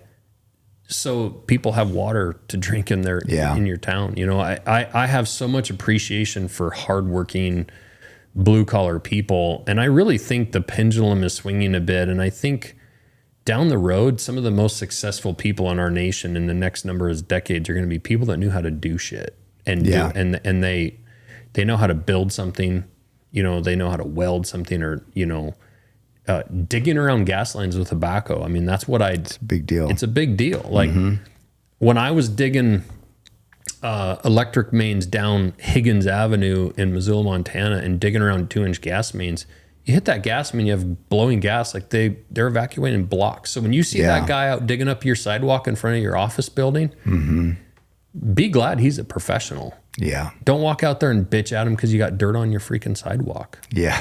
You know? Yeah, that's, you know, Tanner works, my oldest son works where I worked, and he talks about the equipment operators there, Sean Bush and Mike Royce, about how good they are at operating equipment, digging. And I just said, like, the biggest thing is, like, Sean on the excavator, he's digging, and it's like, it's a huge machine.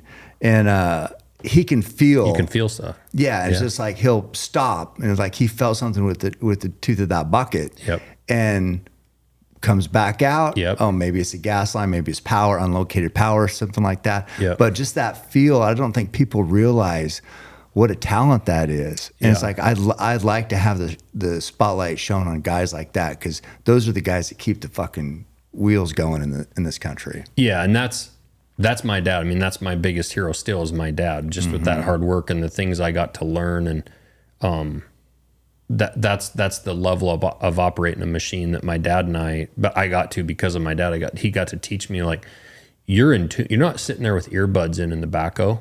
You're sitting there and you're listening to everything. And when the engine, you know, tone changes, like, is there something potentially wrong, or is it bearing down? Or are you tugging on something? Yeah. Like, if you're tugging on something you shouldn't be, maybe you should stop and get out and poke around with a shovel. Like, oh shit, there's a freaking gas line that wasn't located. It's a big deal. Those people are truly masters. And the thing is not everyone's going to get rich at what they do, but we can sure still appreciate them for what they do. Exactly. Yeah. So that's a good point. Well, Josh, thank you so much. It seems like we could sit here and talk forever about all this, but, you know, just know how much I appreciate the partnership and, like, what you stand for and what you do and what you offer this country. I'm honored to call you a friend, and I'd love to see all the success you've had, and I just want to see more of it. Well, I honestly, man, it's I've listened to you for years. I listened to you in my shop. You know, like watching your Instagram stories of you just continuing to keep doing what you were doing through, you know, I had so much respect when you were involved so much in that 2020 campaign, because you weren't afraid to stand up and lose followers, lose some respect from certain people, but then you gain so much more from other people. We need people who are willing to stand up and say what they believe in. And everything that you're about and everything you talk about, it resonates with me. And so for my company and for us to be at the point where we can actually work together with somebody like you, it's truly an honor. And it's one of those surreal moments. We keep having those little things that come along like this. And it means a lot. And it's not just like, it's different for me because I am so passionate about where I've come from and how long it took to get here, that it's not like, oh, I'm just going to write a check to some guy and he's just going to be some ambassador, right? Like, I didn't want to necessarily do that. I wanted to work together with you on something that's real. Like, people are going to pass these things down for generations, you know? And people are going to give these to their kid for their first hunt. It's amazing. Right. And so it means a lot to me that you have, because you have a great reputation. For you to be able to put that out there with us and partner with us on this means a lot. Thank you for the opportunity. All right. Well, I'm going to get you to the airport. Thank you so much. Thank you. Appreciate it, brother. Every step I take, I move my truth. Every time they tell me stop, I use. Every comment, hate that makes my fuel. Gather up my energy and boom. I hear them talking, saying the way that I move is so reckless. That is a part of my mind I've been blessed with. Giving my blood, so I am relentless. My fault, they want someone to blame. They sent their hate, it fuels my pace. I am Roy Tough, I am the change, the fuel in dirt. Feeling like Cam Haynes.